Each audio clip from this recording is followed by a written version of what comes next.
In my childhood, I fought wild dogs for scraps of food. When starvation threatened, a young page shared half a steamed bun with me. To repay this kindness, I disguised myself as a boy and stayed by his side as a servant. This man had once been the most revered crown prince of the dynasty. Plunged into the mud of disgrace, he was humiliated and trampled by his sworn enemy. Later, he became the mad emperor feared by all. Yet on a snowy night, he took his own life. Before dying, he pleaded with a dazed look. "Yunling, don't look at me. I'm so filthy." When I opened my eyes again, time had reversed 20 years.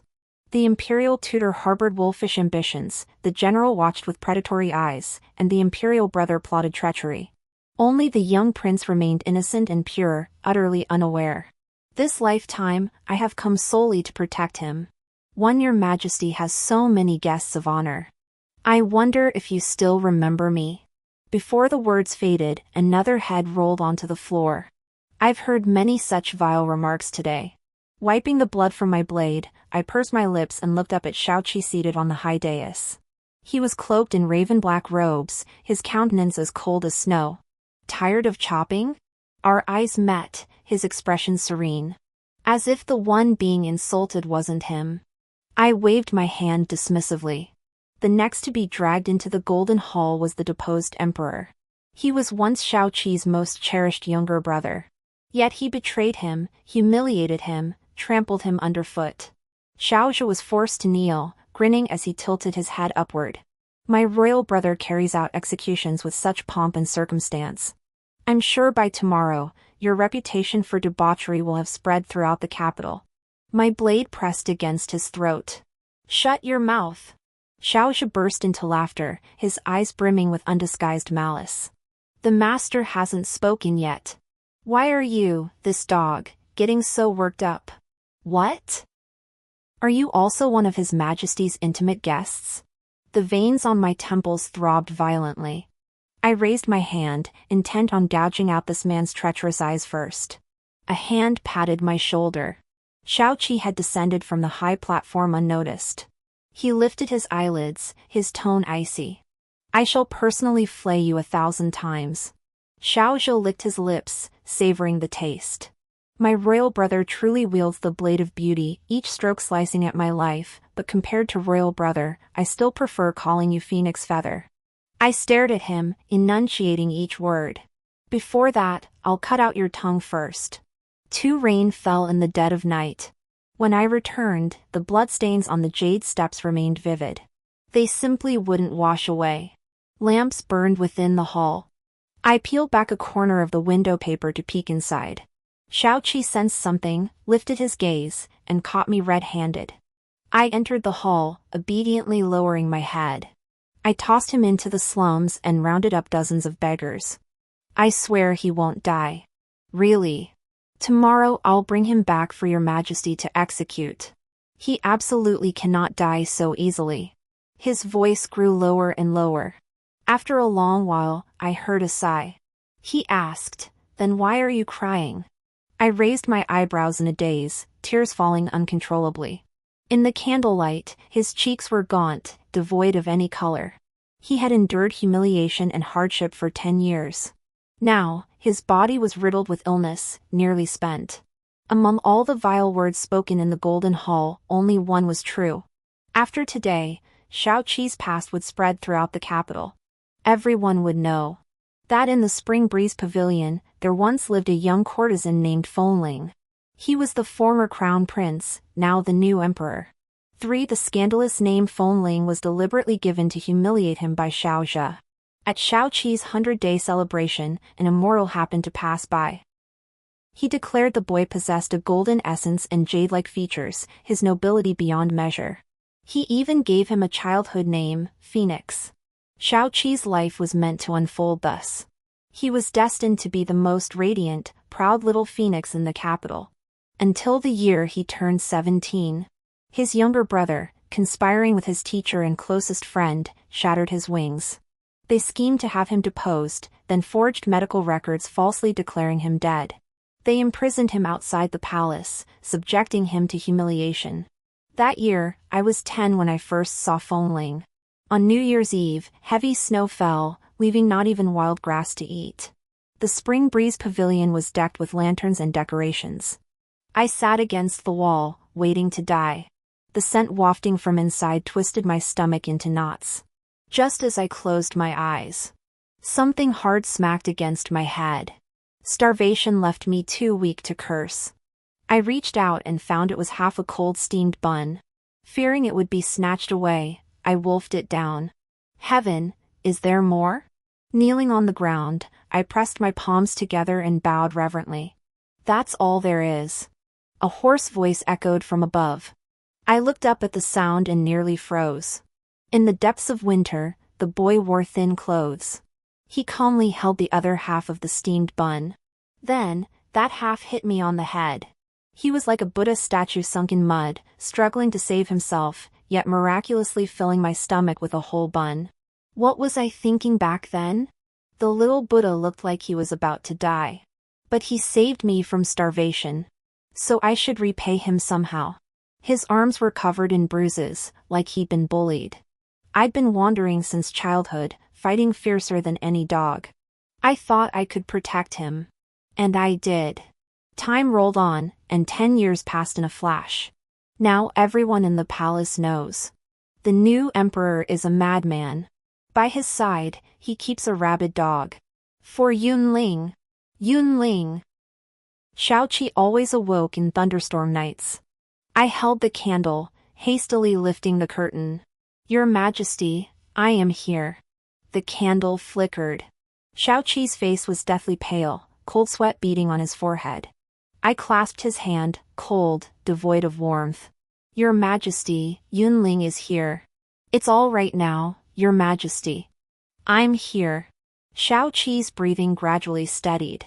His voice was hoarse. I dreamed of Duan Changfeng. I used my sword, cutting his throat bit by bit. He died with eyes wide open, asking me, wasn't I your dearest friend? Best friend.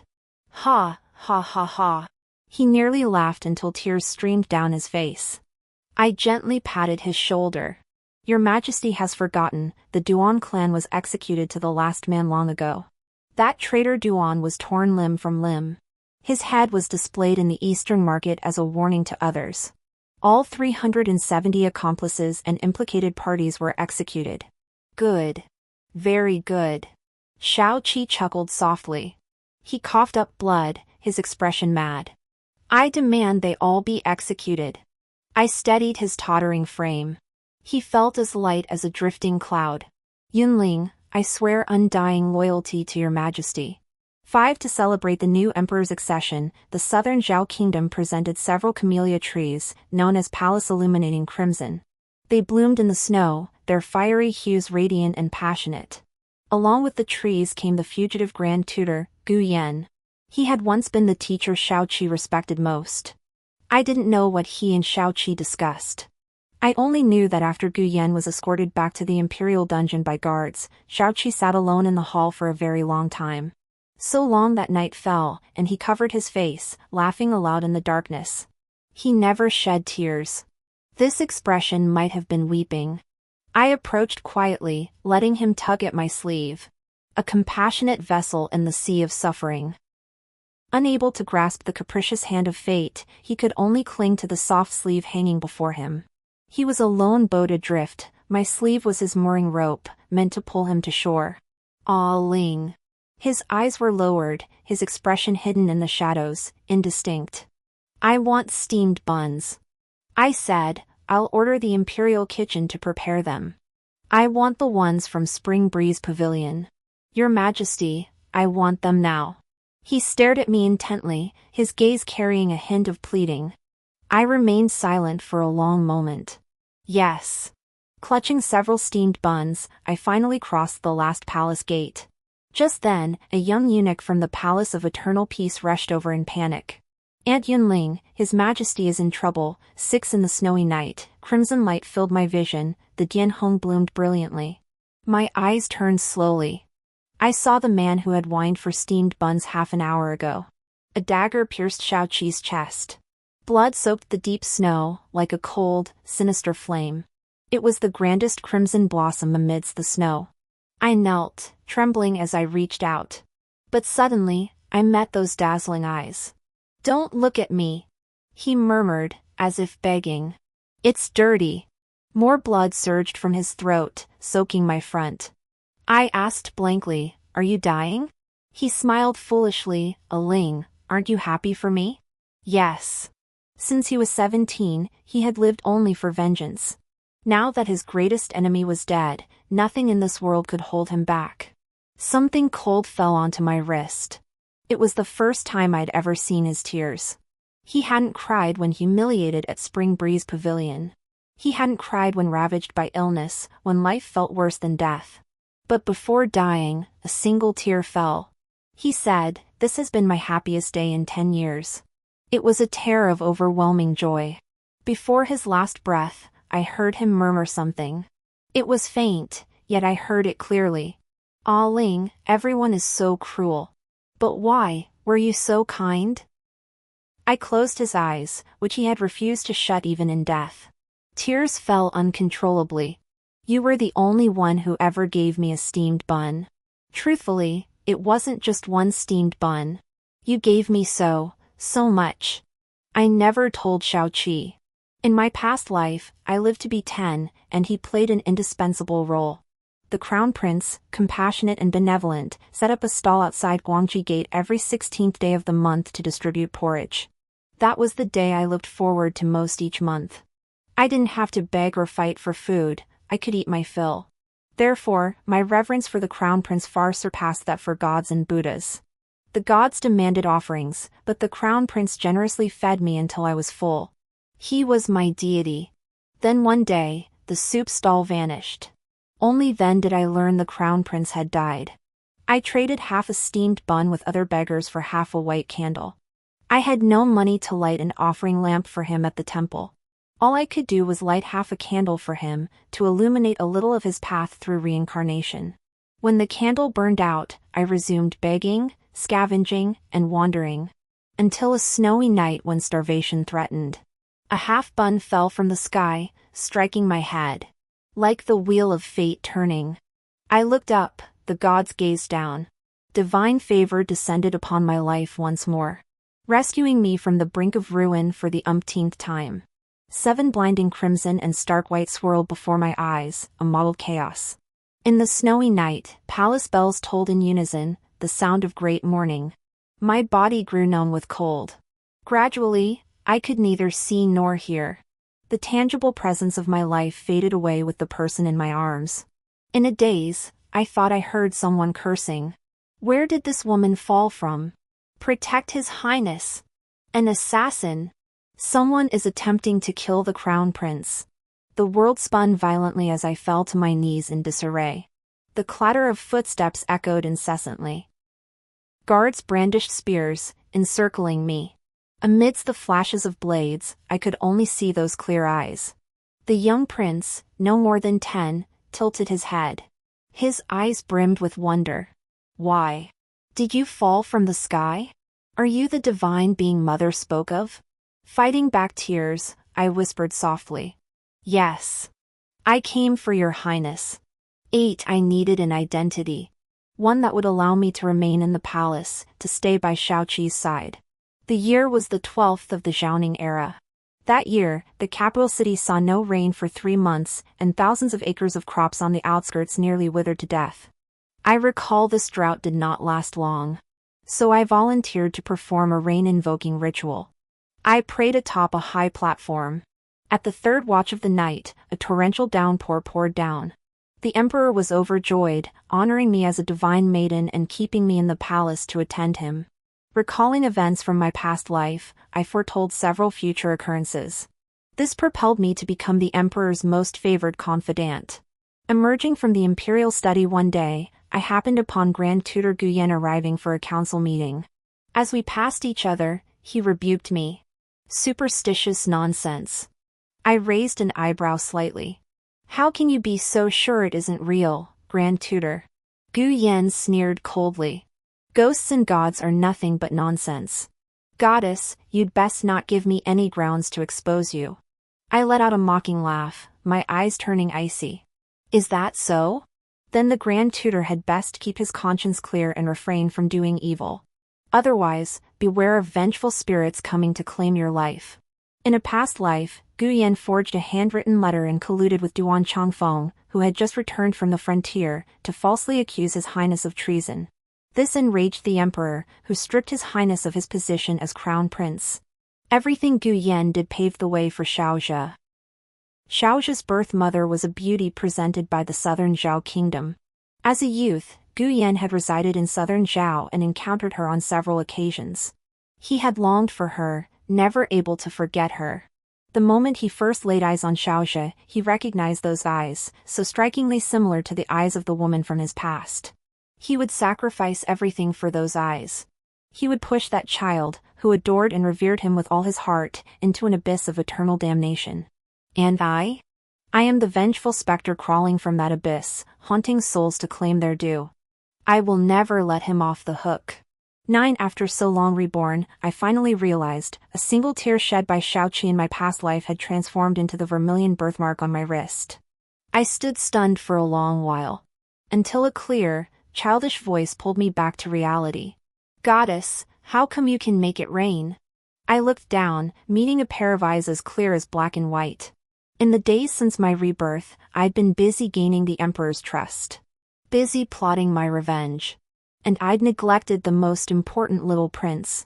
Such a small child, trailing behind me like a little tail. Goddess, goddess, he kept asking. His requests, I could never refuse. I pushed open the window lattice, letting moonlight flood the hall.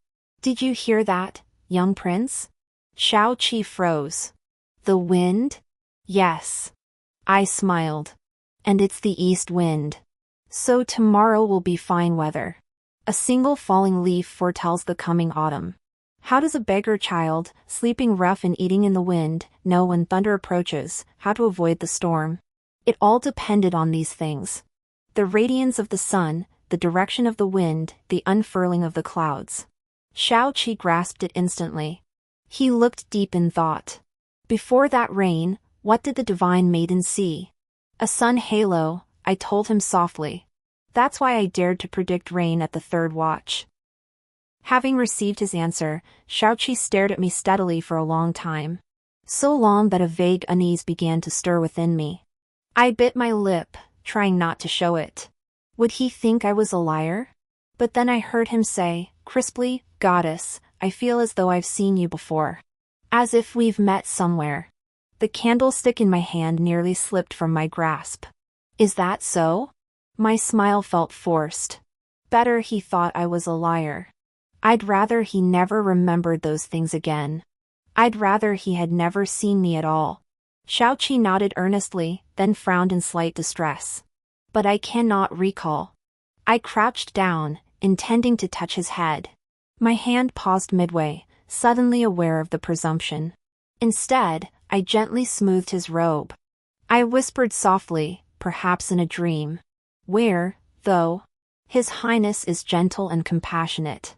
He likely saw me in his love for all beings. 10. When I stepped into the Eastern Palace, Xiaozhe was clinging to Xiaoqi's arm, acting spoiled and silly. He had Nanzhao blood, and though younger than Xiaoqi, he was much taller. It made him seem more like an older brother. Their bond began with Xiaoqi's act of kindness. Because of his amber eyes, Xiaozhe had endured a difficult childhood in the palace. Back then, before he had acknowledged Gu Yan, he had no one to stand up for him. The other princes mocked and bullied him, calling him a monster. That day, as he was being tormented as usual, the young crown prince's procession happened to pass by. The princes, too busy to continue their attack, hurriedly knelt by the roadside to pay their respects. They were as obedient as could be. Only Xiaozhe's eyes turned red. He threw himself forward without a second thought. He forcibly halted the crown prince's carriage. Brother, save me, Xiaozhe's skull cracked open, blood trickling down his brow. Like a cub cornered to the brink. Guards on both sides moved to expel him, but their actions halted. The sedan curtain lifted. Xiaozhe stared upward in shock, meeting those gentle, compassionate eyes. Then, the young prince committed the gravest mistake of his life. He reached out his hand to Xiaozhe. He did not know that the man before him was a savage wolf, untamable and unforgiving. A savage wolf knows no gratitude. It only seeks to enter the hall, to devour his very flesh and blood. Xiao Zhe had hated many. But his deepest hatred was reserved for the brother who had once saved him from the flames. He hated Xiao Qi, born among the clouds, bathed in boundless glory, towering above all. He hated that he could only kneel in the dust, gazing up in utter humiliation. He hated. I hated too. I would make the moon hang high in the clouds. I would make the maggots wallow only in the mud. 11 Lady Goddess. Seeing me, Xiao Qi's eyes sparkled. He cheerfully introduced his favorite younger brother. This is Xiao Zhe. Xiao Zhe smiled shyly, calling out in a sweet, syrupy tone. Goddess sister. I felt as if a venomous snake had coiled around me, a wave of nausea washing over me. My mind was filled with the scene from the Golden Throne Hall in my past life. This man had used the same sickly sweet tone to address Feng Ling. Xiao Zhe was exceptionally perceptive. He immediately sensed my coldness. After exchanging a few coquettish words with Xiao Qi, he excused himself, claiming he felt unwell. The tea urn he'd brought remained on the table. Lifting the lid, the rich aroma of tea wafted to my nose. What is this? At this mention, a smile touched Xiao Qi's eyes. This is medicinal tea sent by Xiao Zhe. They say it's a custom of their Nanzhao. I've never seen tea like this before. My wrist trembled. Xiao Qi watched me cautiously. His young face was filled with concern. Is the divine maiden unwell? I'll have them summon the imperial physician. I'm fine. Meeting his anxious gaze, I forced a smile and soothed him softly. It's your majesty. Lately, the heat has been affecting his majesty's health. I hear Nanzhao medicinal teas are effective against summer heat. Why not present some to his majesty, your highness? Xiao Qi nodded solemnly at these words. I smiled and took my leave. The moment I stepped beyond the palace gates, my expression darkened. In my memories, His Highness had always been frail in his previous life. He sought out renowned physicians across the land, yet none could diagnose the root cause. Until a wandering physician from Nanzhao took his pulse and revealed the truth. His Highness wasn't ill, he was poisoned. A rare, obscure toxin originating from Nanzhao. This poison had seeped into his heart over years, rendering him beyond cure. Xiao Zhe's birth mother, consort Rong, had passed away early. Within the palace, only one person knew this rare Nanzhao poison and could have taught him its use. This thought made me laugh coldly. It was as if someone had handed me a knife just as I was about to strike. With Duan Chongfeng still absent from the capital, this was the perfect moment to divide and conquer. Guyan, you love the house and the crow, how deeply you cherish this son of a departed friend. I wonder how far you'll go for him. 12 In the hall of cultivating the heart, the emperor and Xiao Qi sat facing each other, brewing tea. Its fragrance wafted gently. It was at this moment I burst in. Your Majesty, Crown Prince, you must not. The emperor frowned. Goddess, what is this? This tea is tainted. The teacup shattered instantly upon the floor. Your Majesty, do not be disturbed. This medicinal tea was presented to the Crown Prince by the second prince, said to dispel summer heat and calm the spirit. The Crown Prince's filial devotion in offering this tea should be a commendable act. But I had a dream at noon, hence my hasty arrival. In the past, I always used prophetic dreams as my excuse. The emperor already placed extraordinary trust in me. Coupled with the fact that my dreams repeatedly came true, he believed me without question. I told him I had dreamed of poison in the tea and that both men would be poisoned after drinking it. The emperor's face darkened instantly. He summoned the entire Imperial Medical Institute to examine it. Soon, a physician delivered his conclusion. Your Majesty, this tea contains a trace of King Tuoluo. King Tuoluo itself is non-toxic, but when mixed with the properties of tea, it produces a deadly poison. The emperor was enraged. Someone dares to plot against me and the Crown Prince? He recalled who had prepared this medicinal tea. Attendants, summon the second prince. I cleared my throat uncomfortably, my gaze drifting away. The emperor's gaze instantly swept over to me. Goddess, do you have more to say? I lowered my head, speaking slowly. In the dream, there was one more thing. 13. I recounted the old affair between Gu Yan and consort Rong. The emperor, filled with shock and doubt, dispatched secret guards to investigate. Once the most difficult conclusion was known, they worked backward through the process, and the truth soon came to light. The emperor's rage boiled over. Grand Tutor, you've been far too eager. Forming factions, colluding with princes, poisoning this emperor and the crown prince. Have you grown weary of your role as Grand Tutor? Do you covet the position of regent? The evidence was irrefutable. Gu Yan's face drained of color. He opened his mouth, but no words came out. His poison was exceptionally rare. He couldn't believe the Imperial Medical Bureau had identified it so quickly. Until he realized the poison they had identified was King Tuoluo. King Tuoluo? Gu Yan snapped out of his daze, grasping at a sliver of hope. Your servant never administered King Tuoluo. He quickly pieced together the sequence of events. Your Majesty, though I instructed the second prince to prepare the medicated tea, I harbored no intent to harm. Summon every palace maid and eunuch from the Eastern Palace. See who else handled this tea. He pointed at me, trembling with rage. Someone must be framing me for murder. Your Majesty, hearing both sides brings clarity, believing one side alone leads to blindness. The Emperor glanced at me hesitantly. With matters having reached this point, I could only nod with a forced smile. Beneath my sleeves, my palms were covered in a thin layer of sweat. King Tuoluo, I had indeed administered it. Gu Yan had concealed it meticulously. In my past life, only that wandering physician from Nanzhao had recognized that poison. The Imperial Medical Bureau was a bunch of useless fools, utterly incapable of detecting it.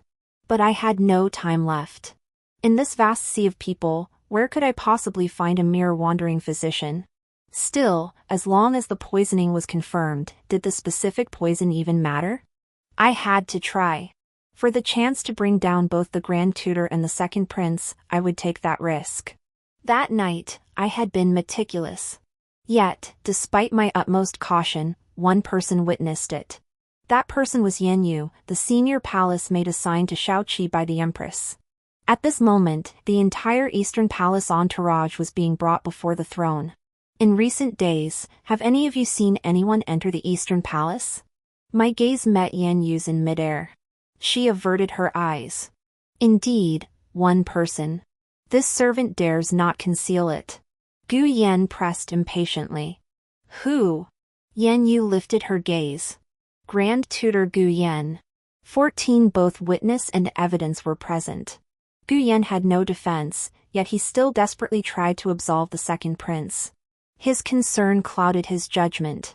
He was utterly blinded. He failed to realize that such actions only enraged the emperor further. The emperor's wrath shook the heavens.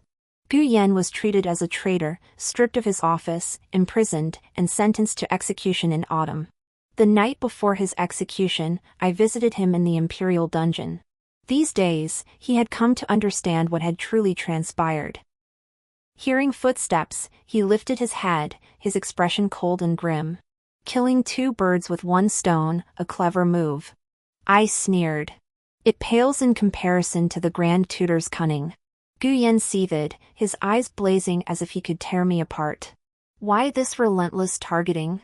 This relentless pressure? What is your purpose? The chains binding him rattled with his fury. I looked down at him from above. I warned you. Keep your conscience clear. Don't do evil. The dungeon reeked of blood and decay. I inhaled deeply, almost mesmerized, then suddenly laughed. Otherwise. Beware the vengeful spirits pursuing your soul to claim your life. Gu Yan was stunned by my frenzied demeanor. Who are you, and what is your purpose? Things had come to this. I might as well tell him, letting him die with clarity. I came for one person. To slay demons and monsters for him, clearing his path ahead. My little bodhisattva, you need only show compassion to the 6 realms. Behind him, Vatras with wrathful eyes shall subdue the 4 Maras. Gu Yan sneered. The victor writes history. There's nothing more to say. I raised my hand and poured the wine brought by the jailer onto the ground. But 1,000 cuts and 10,000 slashes, not a single stroke will be spared. 15 Xiaozhi had gone mad. He'd lost the Grand Tutor's backing. The emperor despised him, and Xiaoqi feigned illness to avoid him. Overnight, he'd lost everything he possessed. There was no chance for a comeback. When I stepped over the threshold of the cold palace, Xiaozhi knelt against the wall, stuffing wild grass into his mouth to stave off hunger. In just a few days, he seemed like a completely different person. Gloomy, withered, and emaciated. His eyes darted mechanically. Seeing me, he only chuckled hollowly. "I've done you no wrong. Why treat me this way?" What a laughable question. So young, yet his heart was already so poisoned. Fallen to this state, he brought it upon himself. I stared at him, my counter-question dripping with scorn. "Did His Royal Highness the Crown Prince ever wrong you?" Xiaozhi froze. After a long moment, a hoarse "ha" erupted from his throat. He lunged at me like a madman, but I sidestepped him. He struck his head, blood trickling down his brow, his expression a twisted mix of tears and laughter. "Why? Even you are helping him? He is the legitimate heir of the Empress. Born to be the supreme crown prince. Does he need your help? And me? A bastard born to a foreign beauty. I have nothing. Goddess? Aren't you the goddess? Shouldn't you save all beings? Come save me! Come save me!" I denied it outright. "I'm not the only one who could save you. You rejected him yourself. What kind of goddess am I? From the very beginning, the only one willing to save all beings was His Highness the Crown Prince. From this day forward, this cold palace will be your grave. You will be trapped here for the rest of your life. Until death." I would make him watch himself waste away. The moon hung high in the clouds, unreachable. And he was fit only to wallow in filth with maggots, gazing up at it for eternity. The palace doors slammed shut. As death closed in, Xiaozhi seemed to suddenly awaken. A vow drifted from his lips. "You killed my foster father. Time will come. I will make you pay in blood." I didn't look back. If you refused to live in shame, killing you would be no trouble. 16 This was my 7th visit to the Eastern Palace in recent days. The young palace maid lived apologetic. "His Highness is ill. He sees no one." Xiaoqi refused to see me. Given his sharp mind, it was only a matter of time before he guessed I'd tampered with things. Such a young child, suddenly losing his revered teacher and beloved younger brother. Resenting me was only natural. After a moment's thought, I drew a jade seal from my sleeve. This was the birthday gift I'd promised to carve for him days ago. I'd considered many auspicious phrases, but ultimately engraved everlasting joy. May his life be filled with endless joy and eternal blessings. I entrusted a young palace maid to deliver it. Then, after some hesitation, I spoke. "Yunling has no defense. I await your Highness's judgment." As I turned to leave, a hoarse voice called out, "Wait." I spun around abruptly. Xiaoqi, disheveled and barefoot, had rushed out. His eyes were red-rimmed, brimming with hurt. "You truly won't utter a single word in your defense? If you leave today, never set foot in the Eastern Palace again," he threatened, his voice thick with a nasal tone. Fearing I might turn and go, his small hand clutched tightly at my skirt hem. My heart broke at the sight. I crouched down, gazing into his slightly swollen eyes. "If I told you, would you believe me, Your Highness? Whatever you say, I will believe. But you can't leave me without any explanation." In the end, I still didn't tell him that final, cruel truth. The malice in this world is a colossal beast, yet he was still so small. Before this little phoenix could grow strong enough to fly, my sole desire was to protect him. So I only told him vaguely, "Your Highness, I come from your future. But I cannot explain this matter in detail. As compensation, you may ask me one question, and I shall answer truthfully." Xiaoqi froze, as if processing this reality. After a long moment, he tugged at my sleeve and looked up, asking, "What will I be like in the future?" His eyes shone brightly, filled with longing for what lay ahead. He yearned so sincerely for his own life. He believed he would forge a new golden age, just as his father, mother, ministers, and historians envisioned. No one knew. No one could have imagined. In the not-too-distant future, he would be deceived, betrayed, and trampled upon by those he trusted most. He would become terminally ill, his frail body ravaged by disease, losing every trace of his former vibrant spirit. He would transform into a mad emperor, unrecognizable even to himself. No one would remember the gentle, compassionate crown prince. Never again. My heart felt as if stabbed, the pain making it hard to breathe. Yet, on my face, I still managed a smile. I said, "Your Highness, in the future, you will be celebrated for centuries, your benevolence spreading far and wide, becoming a great and wise ruler." I lied to him. In the future, he became a tyrant reviled by all. He took his own life on a snowy night at the age of 27. His life was one of hardship and exile, never finding peace. Shao-Chi's eyebrows and the corners of his eyes were filled with radiant laughter. And what of the Divine Maiden? Will the Divine Maiden still stay by my side? My nose stung with tears. She will. Even if 1,000 people abandon him, Yunling would stand by your Highness's side. Shao-Chi was such a sensitive child. I didn't know if he sensed something. Suddenly, he asked me cautiously. Then, could there come a day when the Divine Maiden is no longer here? Shoo. I pressed my index finger to my lips. Your Highness, that's the second question. We agreed on just one. Ask again, and I won't hold back my tears. Shao-Chi puffed out his cheeks and burrowed deep into his blankets. He rolled around, looking thoroughly annoyed. Then he remembered something, poking his head out with a muffled voice. Goddess, you won't leave, right? Rest assured, young prince. How could I ever bear to leave you? 17 As I emerged from the Eastern Palace, I encountered the Empress's procession. Aunt Smoky Rain, who had seen me out, halted in her tracks. She gestured please toward me. Your Majesty, the Empress, has been waiting. My heart sank abruptly. Then, from within the palanquin, came the Empress's gentle voice. Divine Maiden, do not worry. I merely wish to speak with you for a moment. I pressed my lips together and parted the beaded curtain. The Empress was exceptionally beautiful. Her face was dignified and graceful, her eyebrows slender and sparse like crescent moons, giving them a meticulously groomed appearance. She resembled Guanyin stepping out of an ancient painting. I couldn't tear my eyes away. Now I understood where Shao-Chi's features came from. The Empress seemed accustomed to such reactions. Seeing my dazed expression, she offered no reproach. She merely sipped her tea lightly. Your actions, Divine Maiden, were perhaps a little careless. My breath caught. I knew she spoke of my planting the Qingtuo lotus. But rest assured. She set down her teacup with a soft chuckle. Yan Yu is my most trusted confidant.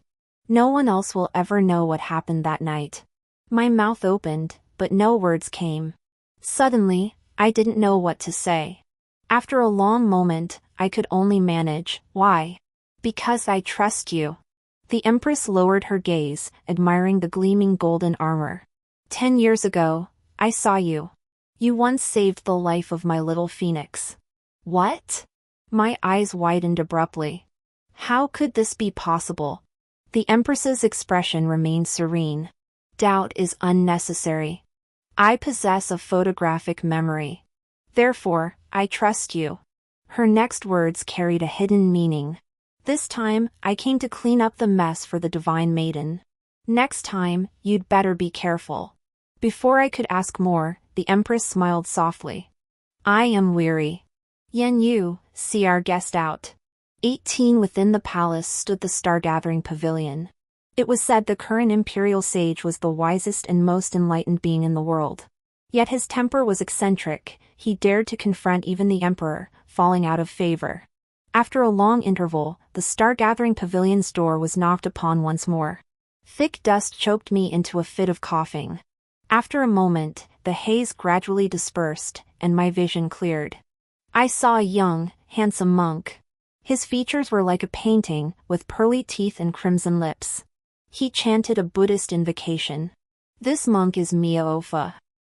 His voice was hoarse, like an old man's. Startled, I took a step back. Mia-ofa, oblivious, smiled with eyes closed. "Goddess, how have you been? Would you like some wine?" 1,000 emotions surged within me. I didn't know whether to ask first, "Can you see me?" Or "Don't monks abstain from alcohol?" Or perhaps, "Have we met before?" Yet Mia-ofa seemed to know my thoughts. He said, "This humble monk recognizes the sound of your footsteps." I frowned. "You're a strange monk." He showed no annoyance, only a soft smile. "The goddess speaking thus. It saddens this monk." I touched my arm, nearly getting goosebumps. An awkward silence fell. Mia-ofa sighed. At the young prince's 100-day celebration, the sky was ablaze with rosy light, and 100 birds sang in unison. Immortals drifted down from the clouds, bestowing the name Phoenix upon the young prince. The emperor deemed it an auspicious sign and commanded painters to create the Divine Maiden painting. I froze. 10 years ago, another Divine Maiden had visited the palace? Mia-ofa lowered his eyes and simply stated, "The Divine Maiden painting resides in the Eastern Palace." He seemed to have more to say. But I left too hastily, before he could speak. And I never saw it. After I left the star-gathering pavilion, Miaofa's countenance aged visibly before my eyes. Morning brought rosy cheeks, evening left withered bones. He finally opened his eyes. Had I been present, I would have gasped aloud. Miaofa's eye sockets were hollow, utterly void. Yet judging by the contours, he had once possessed a pair of exceptionally beautiful eyes. 19 I found that painting, the Divine Maiden. Mia-ofa deceived me. Indeed, there was a figure in flowing robes, blessing the young prince. But whether the paint had faded or the artist deliberately left it blank, the face of the Divine Maiden remained indistinct. Frustration welled up inside me. After much thought, I was certain Mia-ofa knew something. Not only did he know, he had deliberately misled me. Fuming, I rose to storm the star-plucking pavilion. But then I heard the tolling bells, like stones dropped into water, rippling through the palace. I hailed a eunuch passing by. "What's happening?" In my past life, I'd heard Shao-Chi's funeral bells. They weren't like this. The Grand Sage has passed away. The star-plucking pavilion was crowded with visitors today. I pushed through the bustling throng. My gaze swept past the skeletal remains on the lotus pedestal, wandering aimlessly through the pavilion. Where was Mia-ofa? A sleeve fluttered. Shao-Chi looked up at me, his expression filled with concern. "Goddess, why are you crying?" I touched my face, only to find my hand wet with tears. "I don't know." The Empress. Mia-ofa. The goddess painting. The world spun before my eyes. The painting's mottled hues filled my vision. I could even see the fine down feathers on the phoenix's wings. Yet no matter how hard I strained, I could not make out the Divine Maiden's eyes or brows. I must have forgotten something terribly important. After much inquiry, I found Miaofa's disciple outside the palace. Upon learning my purpose, the plump monk bowed his head and chanted a Buddhist prayer. "You have come, lay devotee." His words suggested he had long anticipated my arrival. "The master did indeed leave a message for you." The plump monk smiled. "Do you wish to hear the truth or a lie?" I froze. "What?" "The lie is, better to cherish the one before you. The truth is, this monk hates you to death. But following you was fun. I want to meet you again in the next life." The 19th year of the Xiaoning era, spring blossoms in full splendor. Yunling. A figure in fluttering crimson rode out from the woods. Broad shoulders, narrow waist, whoever this youth was, he was strikingly handsome. He pulled a plump little white cat from his robe and presented it to me like a precious treasure. Its fur is so white and soft. I've named it Osmanthus Cake. How about that? His brows curved upward, his eyes sparkling with starlight-like laughter. That year, Shao-Chi turned 16. Just as I'd wished, he blossomed into a spirited young man. This was a prince I'd never seen in my past life. Gazing at the radiant youth before me, my heart ached so deeply I could scarcely look away. He should have remained forever like this, so vibrant and radiant. Yet, what I hadn't anticipated was, the young prince grew up. No longer trailing behind me like a little tail, calling me goddess. Instead, he called me Yunling with every word, so familiarly. He'd once been curious about the origin of my name, pestering me with questions. Exasperated, I pointed to the cloud-shaped pastries on the small table, then to another tray of poria cakes. It sounds ridiculous, but that's truly how it came to be. I was abandoned at birth, growing up nameless and destitute until I turned 10. When I snuck into the Spring Breeze Pavilion that day, maids were passing around pastries. I had no name, but I remembered the names of the sweets. Young master, I am Yunling. Then I stood before Fengling and told him this hastily concocted name. The room still lingered with the cloying scent of sweetness. Fengling wore a light robe, his gaze fixed on the distant sky, unfocused. I crouched before him, stumbling over my words. Young master, from this day forward, Yunling will protect you. Yunling is here to repay a debt. Fengling's eyes mechanically turned toward me. His voice was faint, almost lost in the lingering incense smoke. What debt are you repaying? How could I forget? I reminded him earnestly. On New Year's Eve, young master gave me a steamed bun. Back then, I hadn't recognized the person before me as the crown prince. I came to his side, followed him, pledged my loyalty. Simply because, when I was starving to death, he gave me a steamed bun. Fengling froze.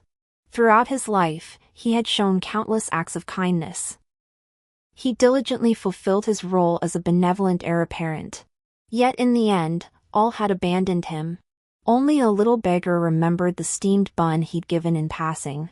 He covered his face, trembling uncontrollably as laughter erupted from him. But to me, it sounded like crying. Young master. I panicked. Who wronged you? I'll kill them. For that promise alone, I followed him through 2 lifetimes.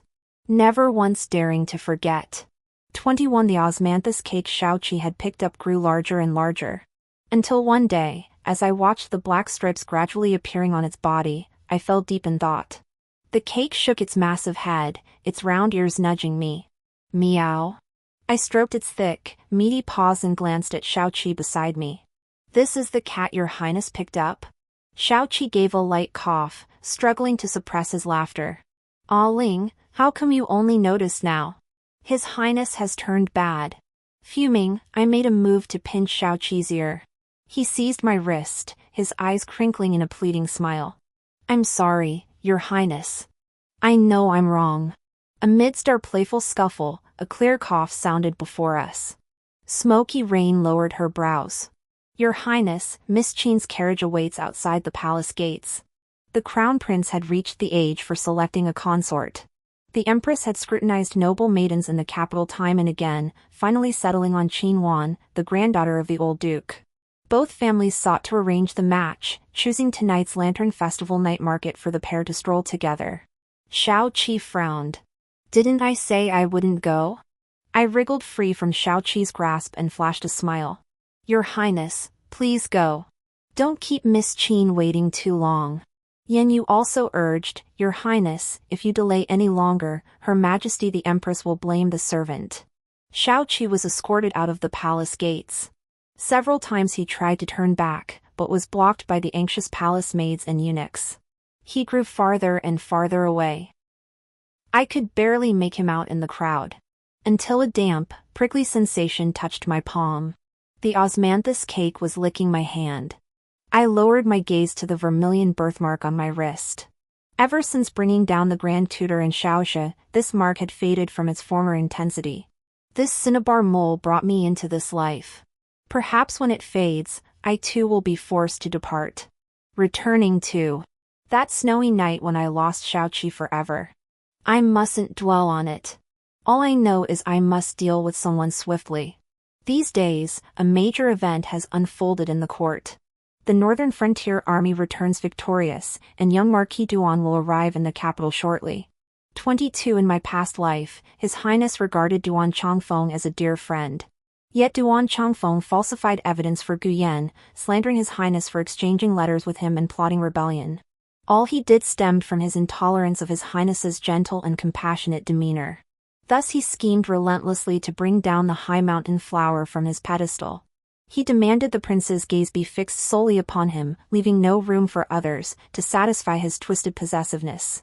After Shaoqi ascended the throne in the previous life, Duan Changfeng was the first to be executed. The Duan family, marquises for generations, held deep roots within the court.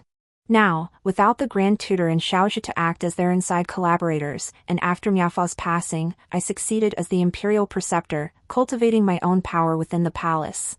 Moving against Duan Changfeng remained no easy task. But I recalled all the humiliation and trampling. I yearned to slit his throat right then and there. Ow! My grip tightened involuntarily, squeezing the osmanthus cake until it whimpered in pain. Puffing with indignation, it leapt from my embrace, protesting its grievance. Just then, a messenger arrived in haste. Duan Changfeng has broken ranks with the army, taken a back road to the capital, and entered the city. Night fell deep. I sprang to my feet.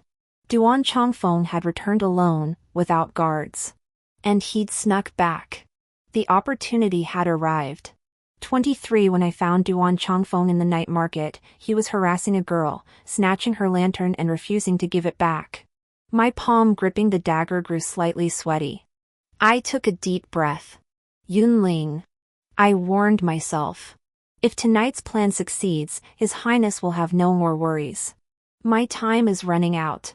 Seizing the moment he teased the girl, I raised my hand, the blade in my sleeve flashing through the night. Clang! A dull thud echoed as the blade sank into his neck. Duan Changfeng reacted with lightning speed. An instinct honed in life-or-death training. His body shifted. He dodged the fatal blow, evading the strike meant to end him. Like a rabid beast. He gripped the blade tightly, letting his palm bleed profusely. With his other hand, he parried 7 or 8 of my comrades, seizing the moment to snap my right arm. He paid no heed to the other assassins closing in. Move after move, seasoned and ruthless, he targeted my vital points. The crowd, seeing blood, began to jostle in panic. Assassins! Murder! Murder! Alert the authorities! In that instant, amidst the bustling crowd, I caught a pair of stunned eyes. Shaoqi was watching me. Through the black veil covering his face, his gaze seemed to pierce deep into mine. Our eyes locked for a split second before I looked away. Duan Changfeng had nearly bent my dagger into scrap metal, it clattered to the ground. I knew immediately that this was bad. Without another thought, I darted into the alley. Duan Changfeng roared in rage, clutching his throat. He had locked onto me tonight and gave chase. I'll kill you! The night wind billowed his robes. I smelled the heavy scent of blood on the man behind me. I fled deeper into the narrowest, most dilapidated alleys. Duan Changfeng had spent years on the battlefield, while I had navigated the streets and alleys of the capital like a rat since childhood. When it came to knowing these back streets, he was no match for me. Soon, after winding through 2 more dark alleys, Duan Changfeng was completely lost behind me. Exhausted, I collapsed to my knees. Clutching my chest, I gasped for breath.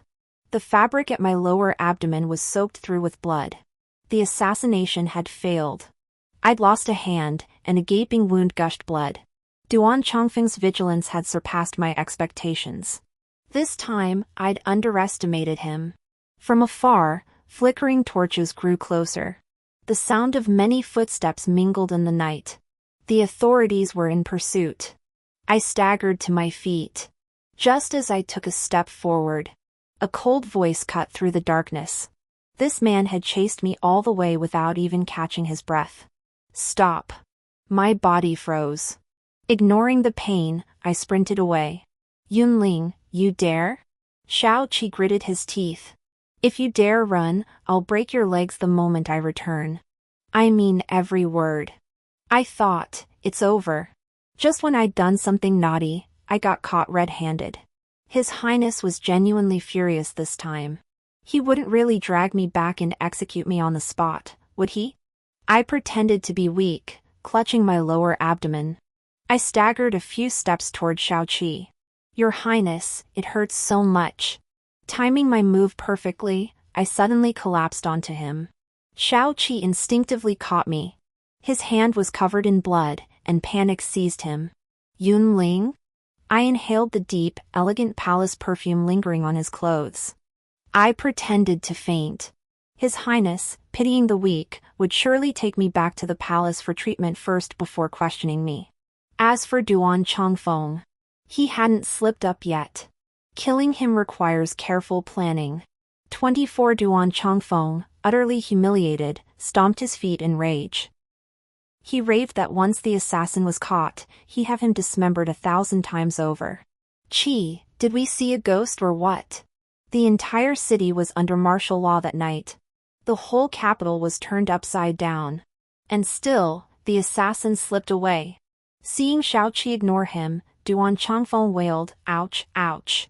As if helpless, he demanded Shao-Chi apply medicine. Shao-Chi lifted his eyelids, finally uttering his first words of the day. Your hand's broken? Duan Chongfeng studied his expression. Chi, did that white tiger you picked up upset you again? What was it called? Poria cake? Shao-Chi gave a cold laugh. Hidden behind a screen, I listened, my heart pounding. That night, Shao-Chi shoved me into a carriage, evading the patrols to bring me back to the palace. He sat me down by the lamp, seeing my bloodied, disheveled state. He nearly couldn't contain his rage. 2 lifetimes. This was the first time I'd ever seen him so furious. He demanded, "Why did you do this?" I replied, "Because I have a grudge against him." What grudge? A blood feud. Shao-Chi couldn't pry the truth from me. He simply confined me to a side hall to recover. He let Duan Chongfeng run around like a headless chicken, unable to find me.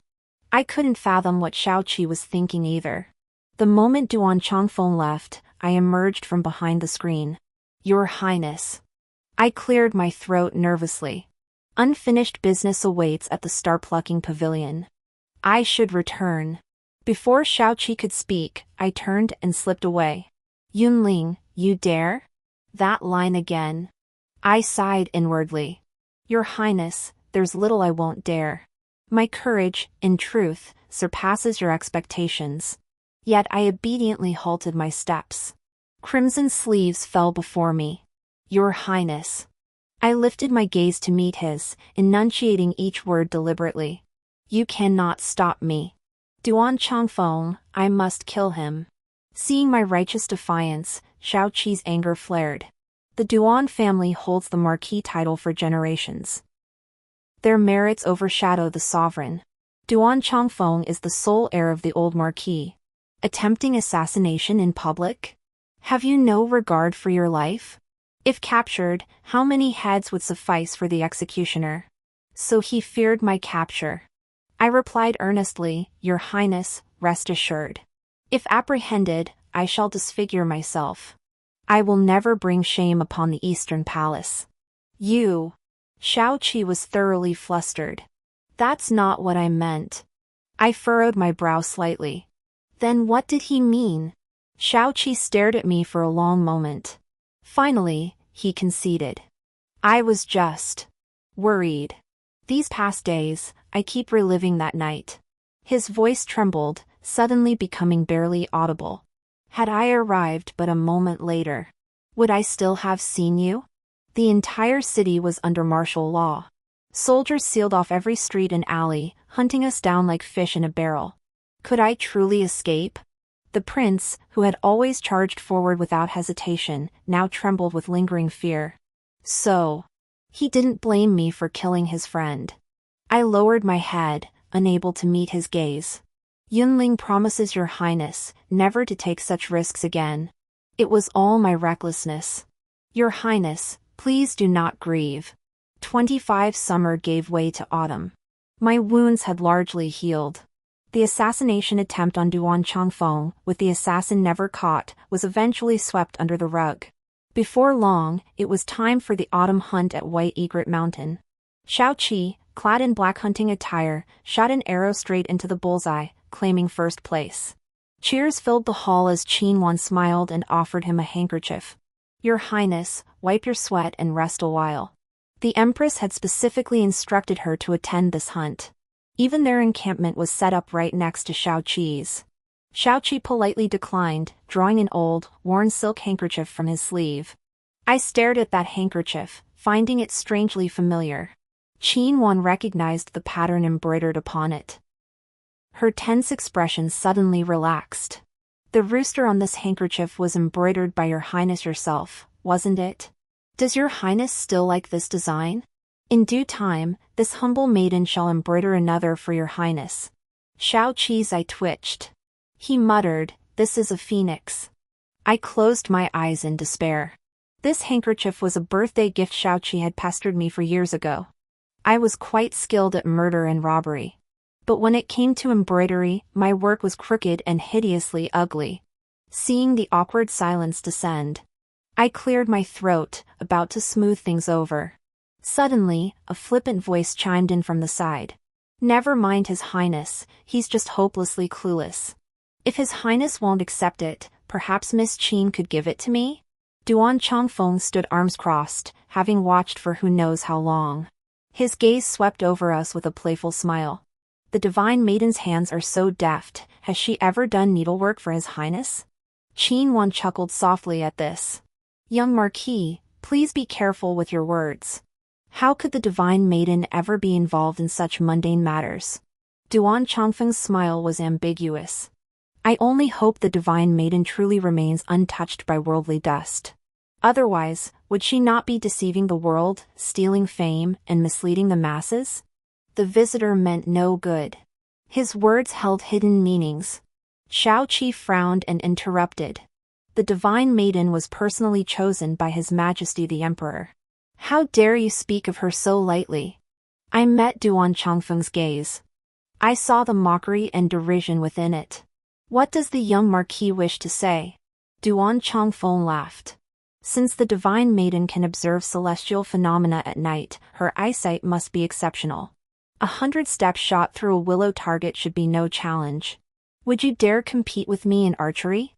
Shaoqi tried to stop him, but I held him back. He dared to challenge her publicly like this, he must know something. And he came prepared. Rather than retreat, I'd see what he was up to. Duan Chongfeng grinned triumphantly. "If the divine maiden cannot best a mere mortal like me, then these eyes so skilled at stargazing, would they not be all show and no substance?" So that was it. I returned his smile lightly. "I hear the young Marquis can shoot down an enemy commander with a single arrow amidst 10,000 troops. Such glorious military achievements at such a young age. If you lose to me, would those eagle eyes not be a hollow reputation?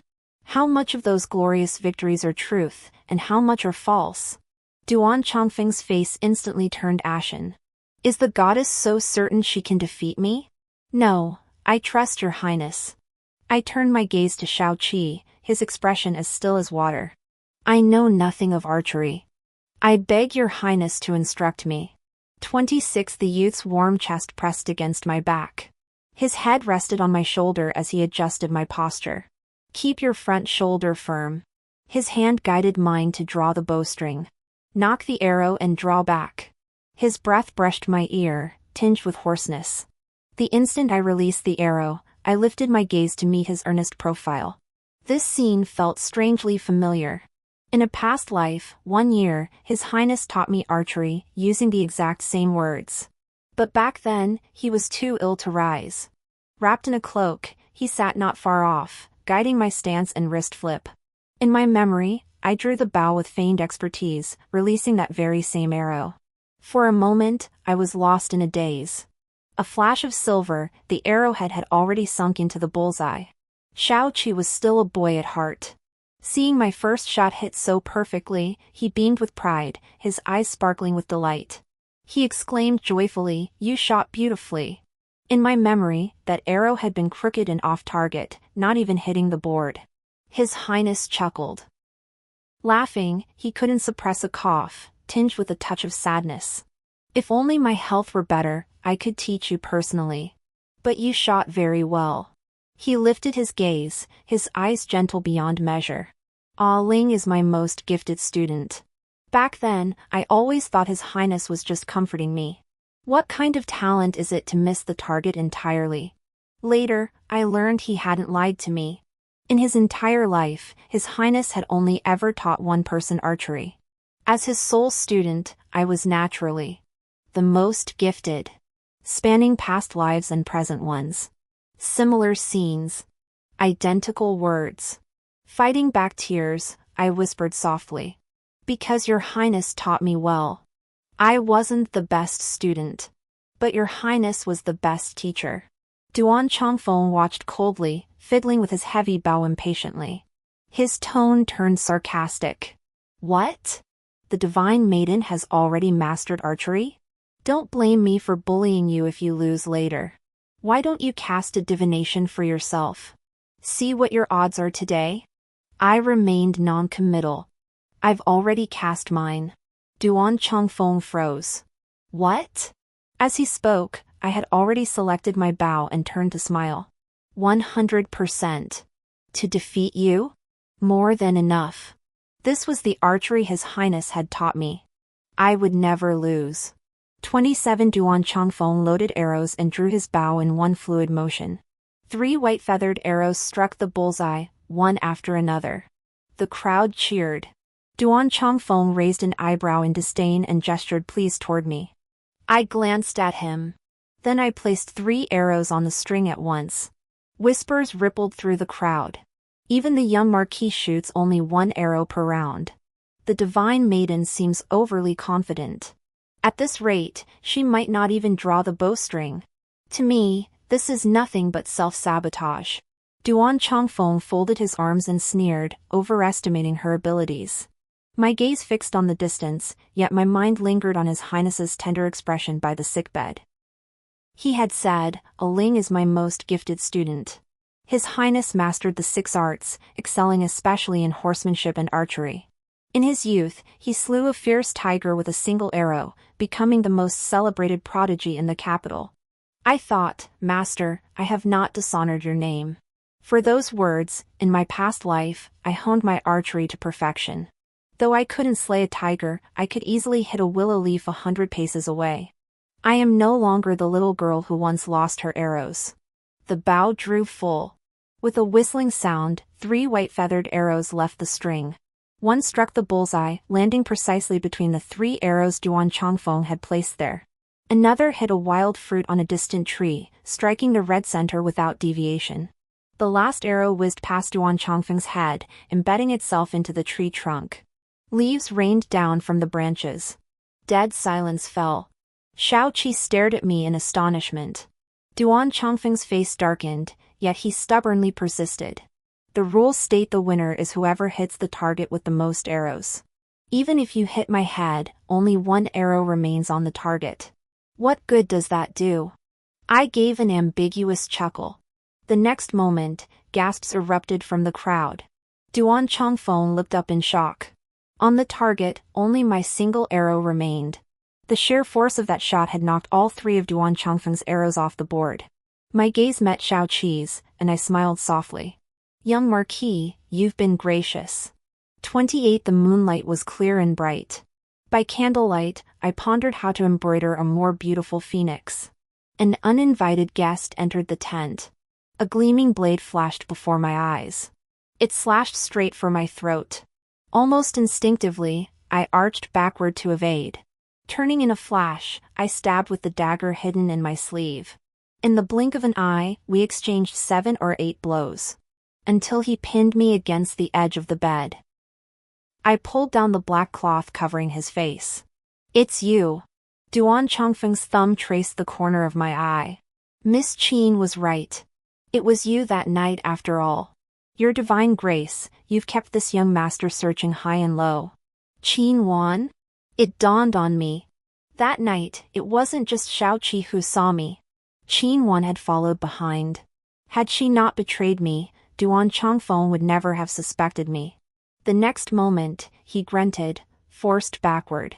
I pulled the dagger embedded in his lower abdomen. Blood splattered, dripping steadily, staining the freshly embroidered silk handkerchief. TSK. I frowned in disgust, grasping Duan Chongfeng's hand. Duan Chongfeng licked his lips. What? Are you scared now, goddess? Beg me. His smile was flippant. Beg until this young master feels merciful enough to spare you? His amused gaze lingered on my collar, loosened during the struggle. I gasped for breath and shouted toward the tent entrance. Help! An assassin! Duan Chongfeng froze. He laughed strangely, dripping with mockery. No one will come to save you.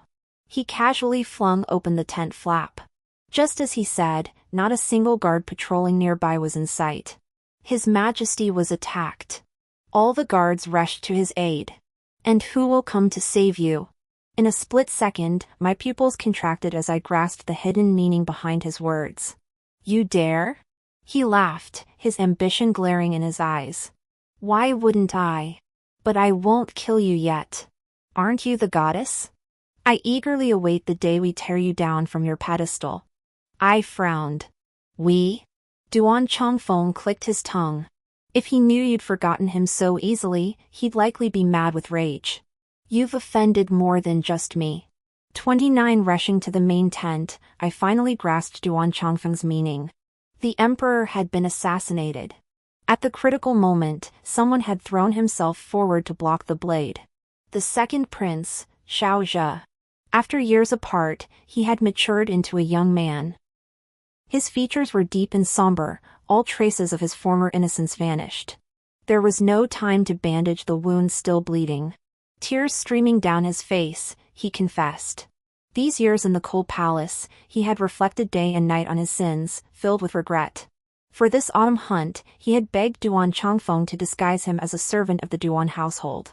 His sole wish was to see his father, the emperor, and his elder brother, the crown prince, once more. He did not seek to atone for his crimes through valor.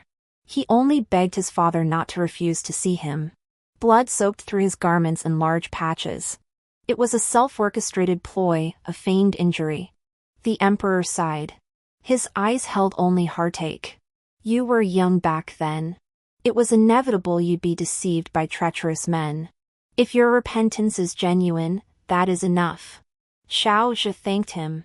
His expression was tearfully grateful, utterly obedient. Only I saw.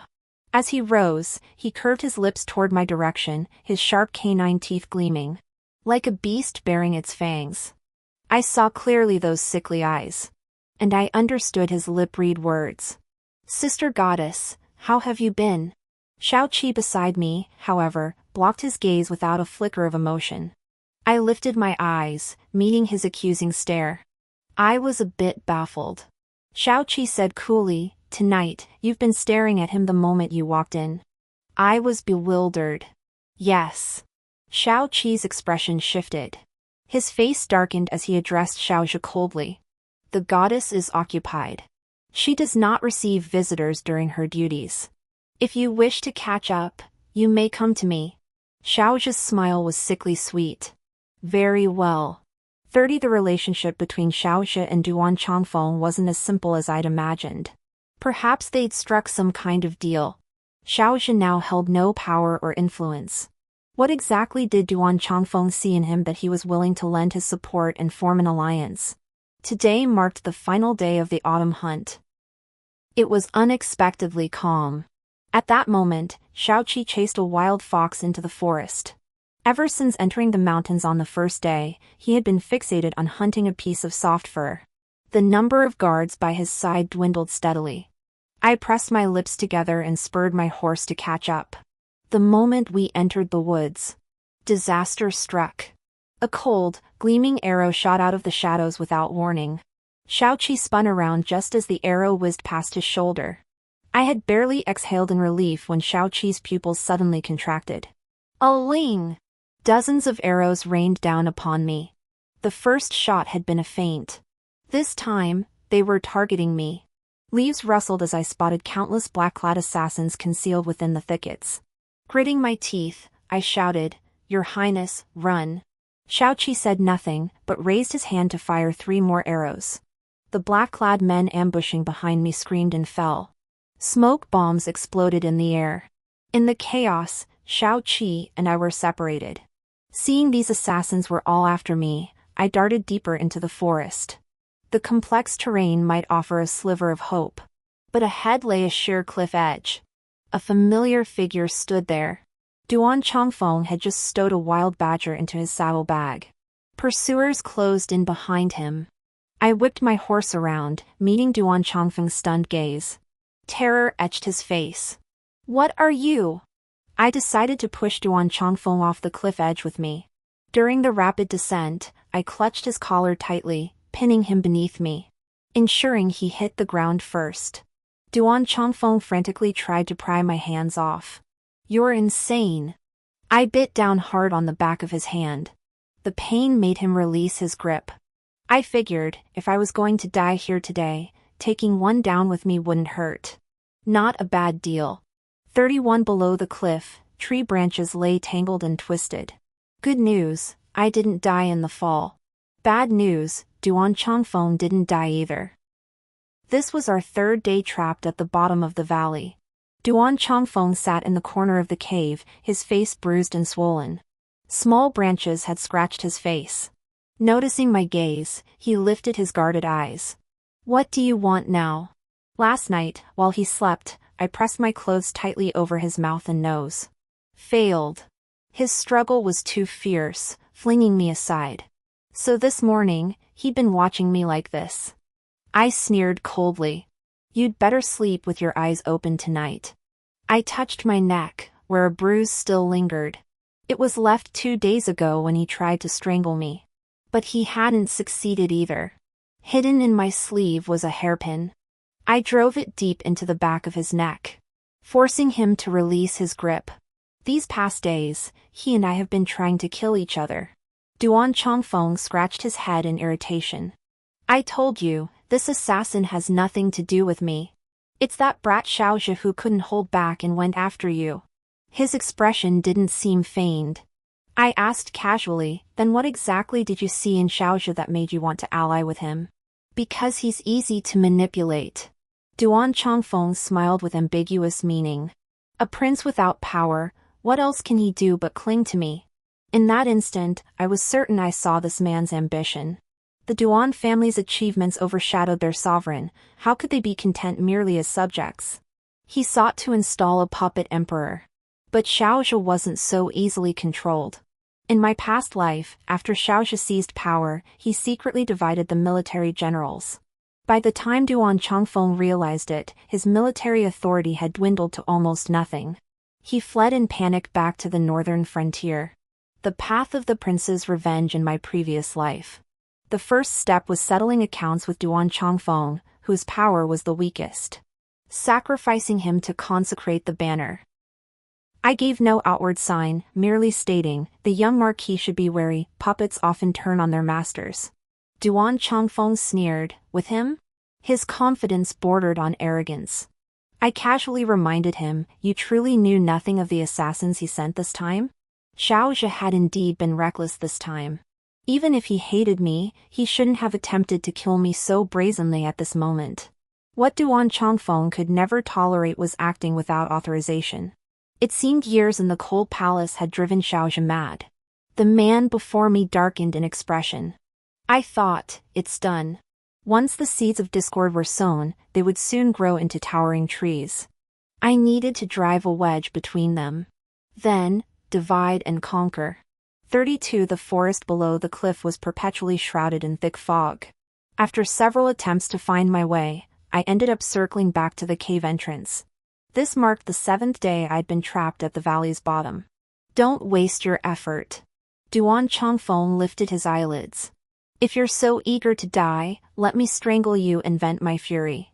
He just used his last distress smoke signal. Not a trace of the search party. His mood was foul. I sneered coldly, "In my eyes, you and Xiaozhe are in cahoots. Xiaozhe harmed me, so you harmed me.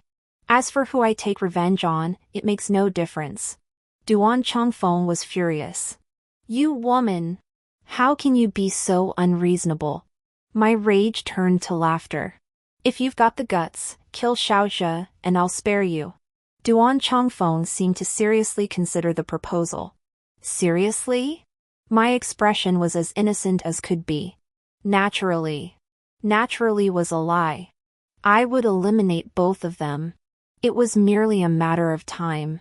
33 Unnoticed, night had fallen. These past days had been exhausting, filled with excessive worry. I had developed a high fever. In my dreams, I was still back in the days of Spring Breeze Pavilion. That day, I had already learned Feng Ling's true identity. The once cherished prodigy, now fallen into the mud. I was shocked, pained, and bewildered.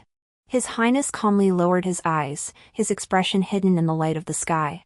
He said staying by his side was dangerous, that many hated him, and that I might lose my life one day. If I left now, he would not blame me. What did I say back then? I said I would serve His Highness faithfully, until death. Later, I carried His Highness's personal letter, traveling far and wide to contact former comrades. One day, I reached the former leader of the Eastern Palace's secret guards. He too was searching for His Highness. We all lay hidden in the shadows, waiting for His Highness's return. I rushed back, eager to share this tremendous news with His Highness. Then I noticed, the door to His Highness's chamber was open.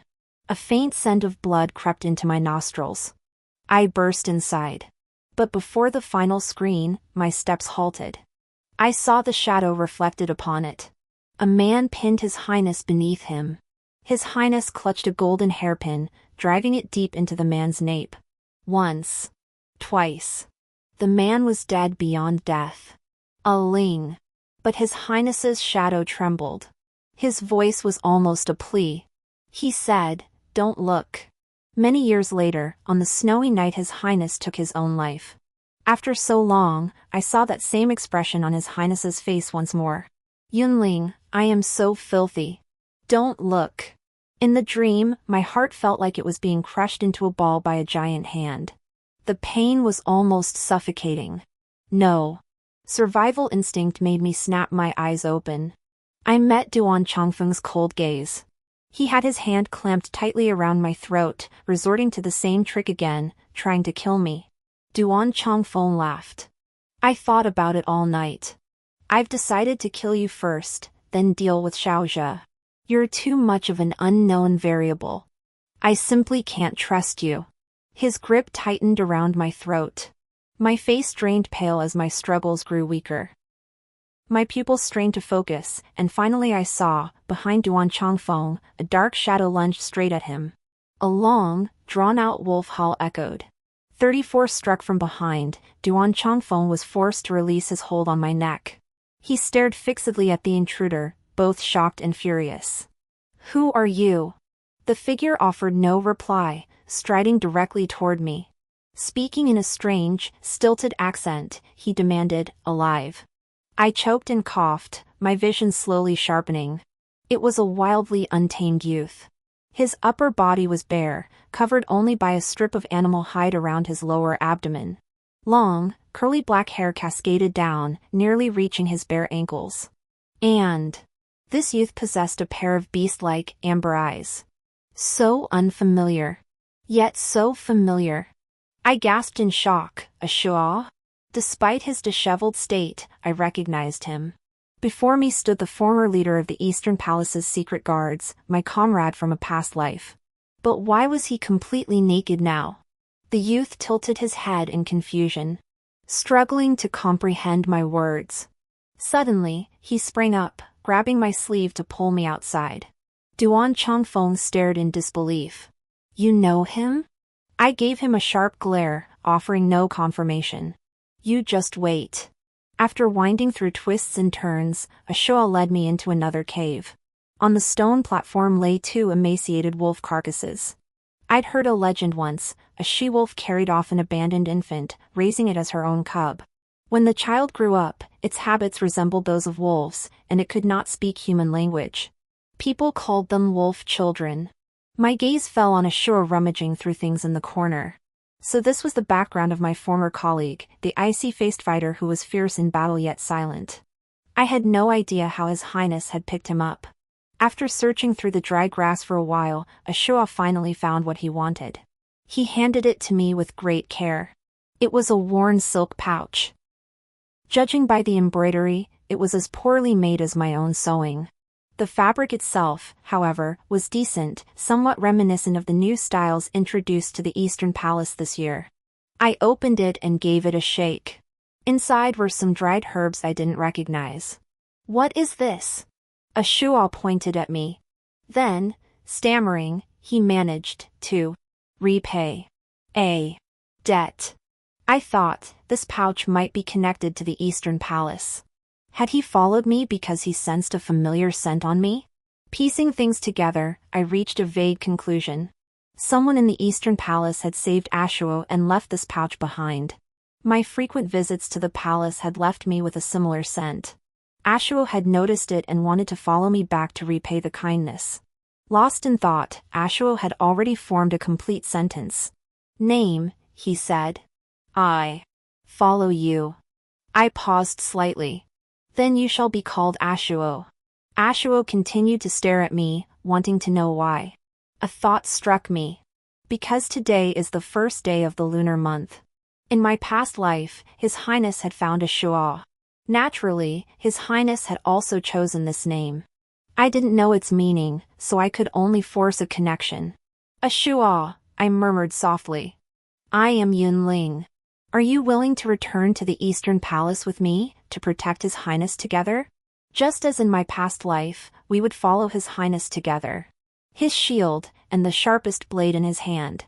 35 When I returned to the cave, Duan Chongfeng was nowhere to be seen. Having failed to kill me tonight and seeing I now had an ally, he likely fled in fear of my retribution. My forehead still burning, I drifted into a drowsy sleep upon seeing a shuo guarding the cave entrance. I was startled awake by the damp, rough touch on my palm. Lifting my eyes, I found Ashuo kneeling before me, licking my palm. There was a deep gash there, exposing bone. The recent heat had prevented it from healing. "Ashuo!" I gasped. "What are you?"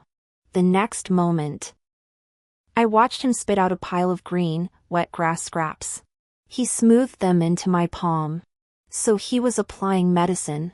I closed my eyes, too exhausted for words, and tried to pull my hand back. The wound. Ashuo stared at me intently. "Will kill you." He buried his head and continued applying the medicine with a grunt. I thought, utterly hopeless. A child raised among wolves truly inherits their nature. How on earth did His Highness raise him to be such a stiff-necked little stickler in his previous life? 36 That night, I broke out in a high fever again. In my feverish dreams, I kept seeing the former His Highness. Pale, gaunt, frail and emaciated. Wandering in exile. In my dazed state, I heard footsteps again. Ashuo darted about frantically tonight. In the end, he still went to gather grass, glancing back with every step. Surely, it was him who had returned. I opened my eyes, doubting I was hallucinating. Otherwise, how could I see the young prince? He looked at me with deep concern, not at all like the pale, frail figure from moments before. Grass leaves clung to his hair, and he seemed weary. Yet his crimson robe shone brightly, unable to conceal his youthful vitality. The Madam of Spring Breeze Pavilion used to love dressing Fengling in red robes too. Sheer and gauzy, they were both extravagant and decadent. But they were poorly made, rubbing against his skin until it broke out in allergic red spots. Tears suddenly fell from my eyes. This is how it should be. This is how the young prince should appear before me. This is how he should wear such luxurious, soft crimson robes. Seeing my tears, the young prince before me seemed slightly flustered. "Ah, Ling!" He awkwardly wiped my tears.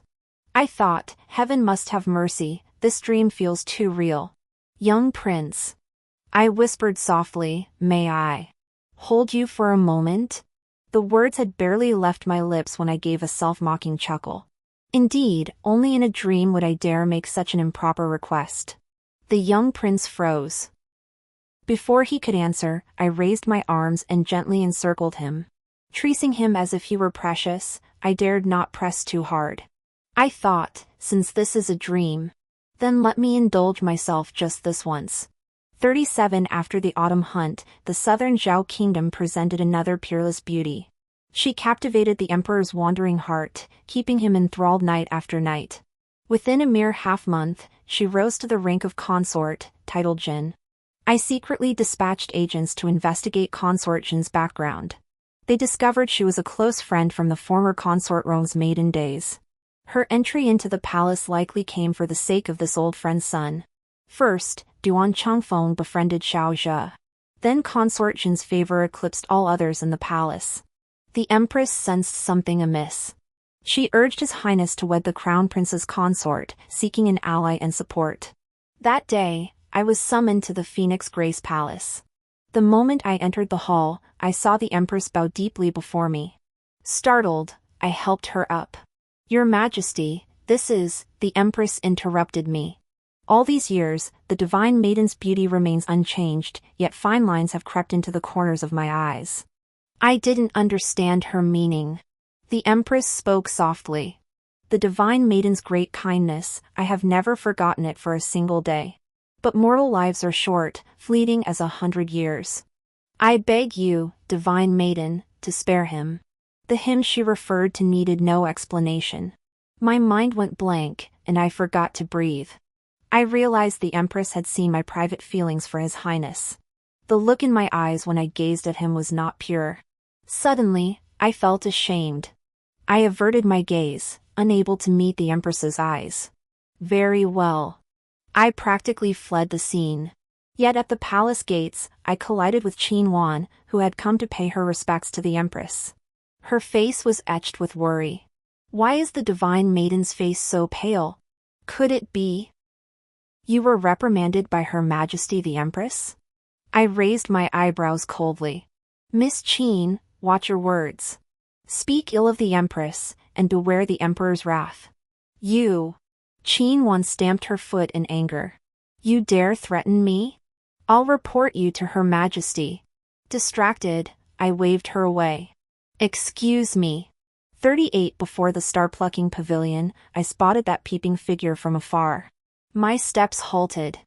I turned without a trace of emotion. "Don't you dare leave." His Highness caught up in 2 strides.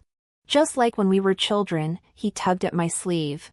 Like a forsaken little beast, he looked wronged and bewildered. "Why are you avoiding me?" I lowered my eyes, speaking softly. "Your Highness has overstepped." Taking advantage of his momentary daze, I slowly pulled my sleeve free from his grasp. I curtsied and turned to leave. "Ah Ling!" Stealing my resolve, I pretended not to hear. Yet I caught his plaintive voice asking, "Ah Ling, where is my sachets?" After the autumn hunt, I realized that night wasn't a dream, His Highness had truly come. Recalling my discourteous actions that evening, I braced myself for his anger or coldness. Instead, he grew ever closer to me. For days he pestered me, insisting I make him a sachets. What His Highness desired naturally demanded the finest craftsmanship. I selected the most fashionable brocade from the Eastern Palace treasury and learned embroidery techniques from the seamstresses. After several sleepless nights, just as I finished it, the Empress summoned me.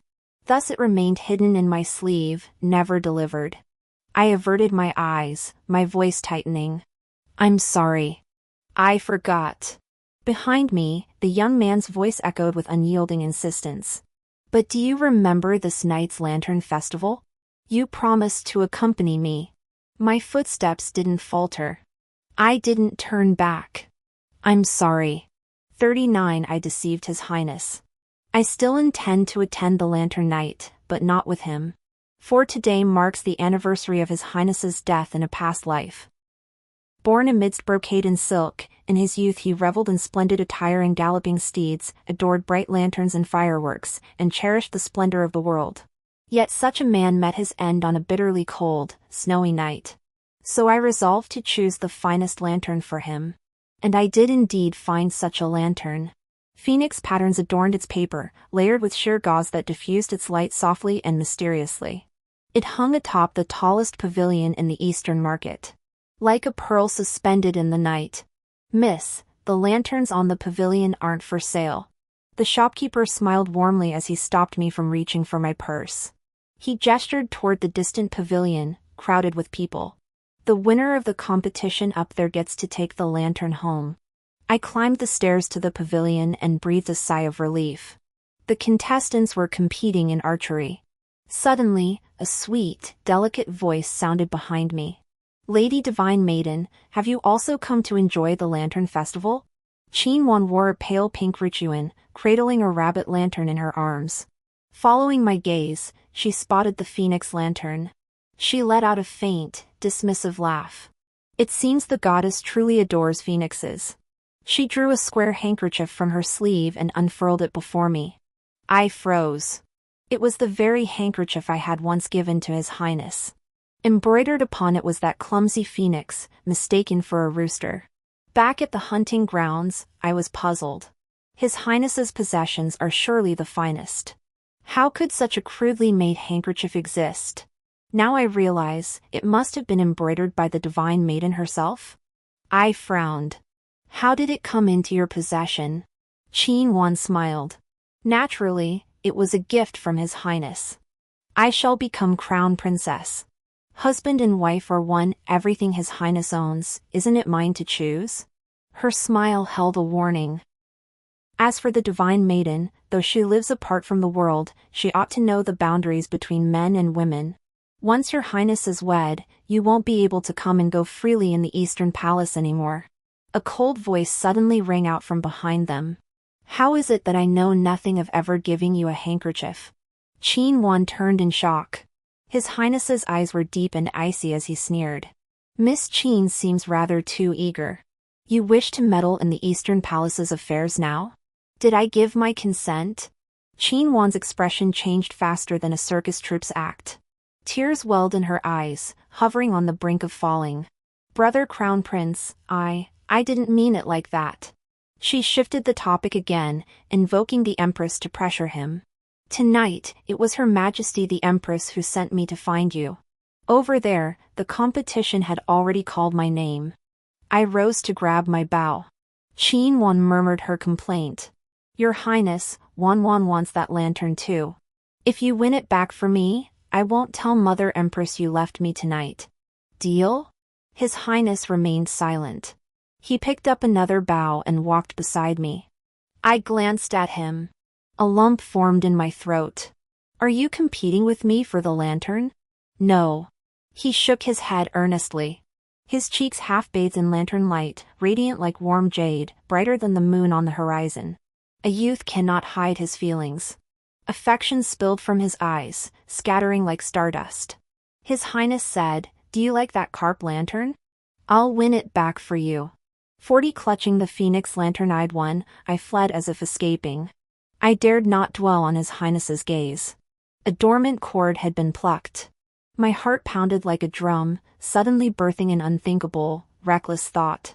Could it be? His Highness likes me too? The moment the thought formed, I bit my tongue in shock. The taste of blood spread through my mouth. The prince and I are worlds apart. How could I dare? I sat down by the moat. The phoenix lantern drifted away with the current, swaying and floating. This lantern is so beautiful. I wonder if the prince from a past life will receive it. My eyes stung.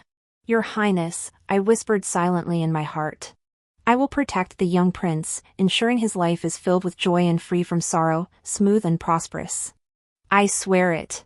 When I opened my eyes again, the scene on the water startled me. Behind that phoenix lantern, a plump carp lantern had appeared at some point.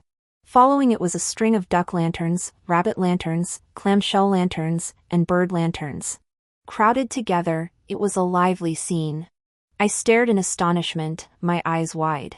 The young man was panting, wiping sweat from his brow with his sleeve. His eyes were bright, his face innocent. Not knowing what kind of lantern you'd like, I won them all back. His Highness stirred the water and placed the last lotus lantern. Before I could speak, he cut in. Ling. Don't send me away. I just saw you sitting here alone, releasing lanterns, and suddenly felt so sad. He tilted his head, studying my expression in the moonlight. Can you tell me who this lantern is for? I lowered my gaze and whispered softly, an old friend. An old friend more precious than life itself. His Highness fell silent. After a long moment, he spoke as if offering an explanation.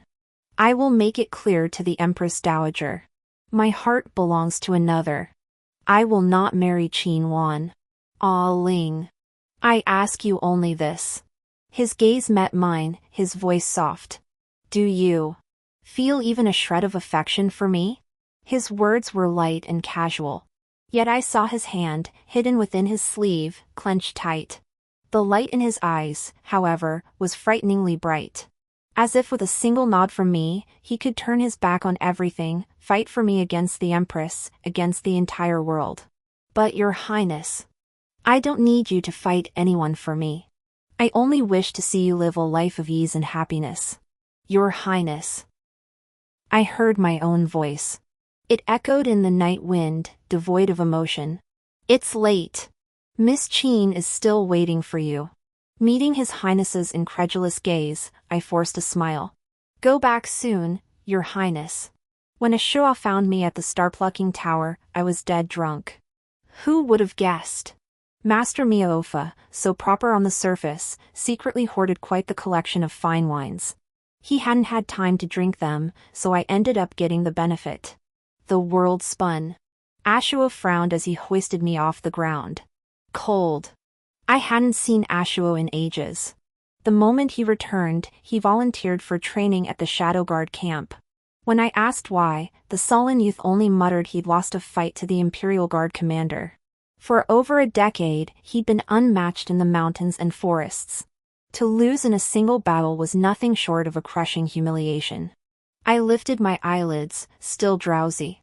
The wild wolf of a youth I once knew now stood before me, clothed and neatly groomed. His black, form-fitting attire accentuated broad shoulders and long legs. Rumor had it he'd charmed more than a few young palace maids. Ashua pulled me up onto the high platform. I tilted my head back. The full moon hung high in the sky. Yet my mind drifted to His Highness's profile in the lamplight. Do you harbor even a shred of affection for me? Affection. My eyes remained open as I murmured to myself. Ashua was searching for blankets for me. He hadn't caught my words, letting out a questioning sound through his nose. HM? Suddenly, tears poured down my face. Affection, moon. 41 His Highness never visited the star-plucking pavilion again. Before, I avoided him. Now the roles had reversed, he avoided me. Rumors of discord between the Divine Maiden and His Highness gradually spread throughout the palace. One day, lanterns were hung in the Eastern Palace, and I learned the Empress had consulted a high monk from the Great State Temple to match horoscopes. His Highness was soon to marry the Crown Prince's consort. At night, gazing from the highest point of the star-plucking pavilion, I could always see a faint light burning in the Eastern Palace. His Highness's figure stood beneath the lamp. So close, yet so far. Half a month later, the Nanzhao envoy arrived in the capital. At the palace gates, I encountered Xiao Zhe. He had just finished speaking with an envoy. His eyes darted, then settled on me. He feigned concern. I heard during the autumn hunt, the Divine Maiden chased a hare and accidentally fell off a cliff. How unfortunate indeed. I glanced at the visibly nervous Nanzhao envoy in the distance and let out a soft laugh. It wouldn't reflect well if word got out that the second prince was colluding with foreign envoys, would it?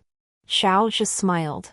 Father the Emperor has appointed me as the ceremonial officer for this mission, tasked with overseeing the delegation alongside the Ministry of Rites. Official business conducted professionally, how could that be called collusion? He regarded me with a half-smile. It always made me suspect he was hiding something sinister. Among the Nanzhao delegation were many impetuous young men. After watching the polo match, they clamored to play a game themselves. The capital teemed with idle young nobles skilled in the sport. Yet in court, Xiao Zhe singled out His Highness to challenge the Emperor. The polo field offered countless opportunities for foul play. Each year, countless fell from horses, broke arms, shattered legs, either dying or becoming crippled. Your Majesty, you must not. I blurted out abruptly. A son of a wealthy family does not sit near the edge of a roof. Your Highness, but a dark figure swept past me. Your humble son wishes to ease the emperor's burden. A sharp, burning sensation suddenly shot through my wrist. I looked at the prince kneeling beside me, my mind reeling. Duan Chongfeng's gaze swept between us. Then, he too volunteered. This servant also wishes to share the emperor's burdens. 42 I knew where the burning pain on my wrist originated. That vermilion birthmark had faded again. The ominous foreboding reached its peak on the day of the polo match. Before that day, I had arranged numerous hidden guards, anticipating every possible way His Highness might be harmed. How could I stop it? How could I protect him? The moment I stepped out of the star-plucking tower, all my contingency plans became futile. The vermilion birthmark on my wrist burned terrifyingly. The next instant, the world spun. I fell awkwardly into the snow. My fall startled the dozing young guard. Who goes there? A cold spear tip pressed against my throat. I looked up in shock, startling the young guard. Aunt Yunling? A long-forgotten title. I scanned the surroundings, my gaze freezing. This was the place in my past life where His Highness had taken his own life. I had returned. The thought barely formed before I sprinted madly toward the Weiyang Palace. The young guard cried out in terror, Aunt Yunling, you mustn't go in, too late. 99 eternal lamps burned silently. They illuminated the dim hall as bright as day. The portrait painted after His Highness's ascension to the throne hung high at the rear. I stared upward, my gaze locking with the figure in the portrait. He appeared indifferent, pale, his eyes devoid of sorrow or joy. Tears fell once more. Aunt Yunling? The new emperor watched me with concern. He was a royal descendant personally chosen by His Highness. I replied blankly, this portrait was poorly chosen. What about the portrait from when the late emperor was crown prince? The new emperor froze. He looked at my tear-streaked face, my near-maddened state. Unable to bear it, he said, when the late emperor was still in the imperial residence, he was deposed. All his old belongings were burned. This is the only portrait left of the late emperor. I asked again, where is the late emperor buried? The new emperor fell silent. I turned to the grand eunuch behind him. Speak! The grand eunuch gritted his teeth. The late emperor's final decree, after death, burn him to ashes and scatter them into the rivers. May his form and spirit be utterly destroyed, never to be reborn as human, life after life. Boom! Like a thunderclap exploding within my mind. Clutching my chest, I vomited a mouthful of blood. Tears poured down like rain. The pain was unbearable, yet no sound escaped my throat. Kneeling on the ground, my entire body convulsed. I realized the person I loved, in the future timeline, had truly, utterly, vanished into nothingness. He held no attachment to this life, this world. He would never receive the Phoenix Lantern I won back that night. I curled my fingers. What could I grasp? Only the clawing shadow of the eternal lamp. The new emperor could bear no more, sighing softly. Auntie, please compose yourself. The candle flame flickered in my eyes, growing ever brighter. My vision whitened, yet in that instant, a clear child's voice rang in my ears. Yun Ling? Goddess, why do you bear this name? The young prince. I thought. And the young prince. The young prince still needs me. But how could I possibly return? I staggered to my feet, stumbling and reeling, desperate to return to that snowy expanse. Yet in the next moment, I lost consciousness. 43 I had spent 7 years in the past. Time turned, and here too, 7 years had passed. Court ladies whispered among themselves, saying that Aunt Yunling, vanished 7 years prior, had returned. So my first thought upon waking was, time flows at the same pace. It was too late. I must hurry back. Back to the polo field. Back to His Highness.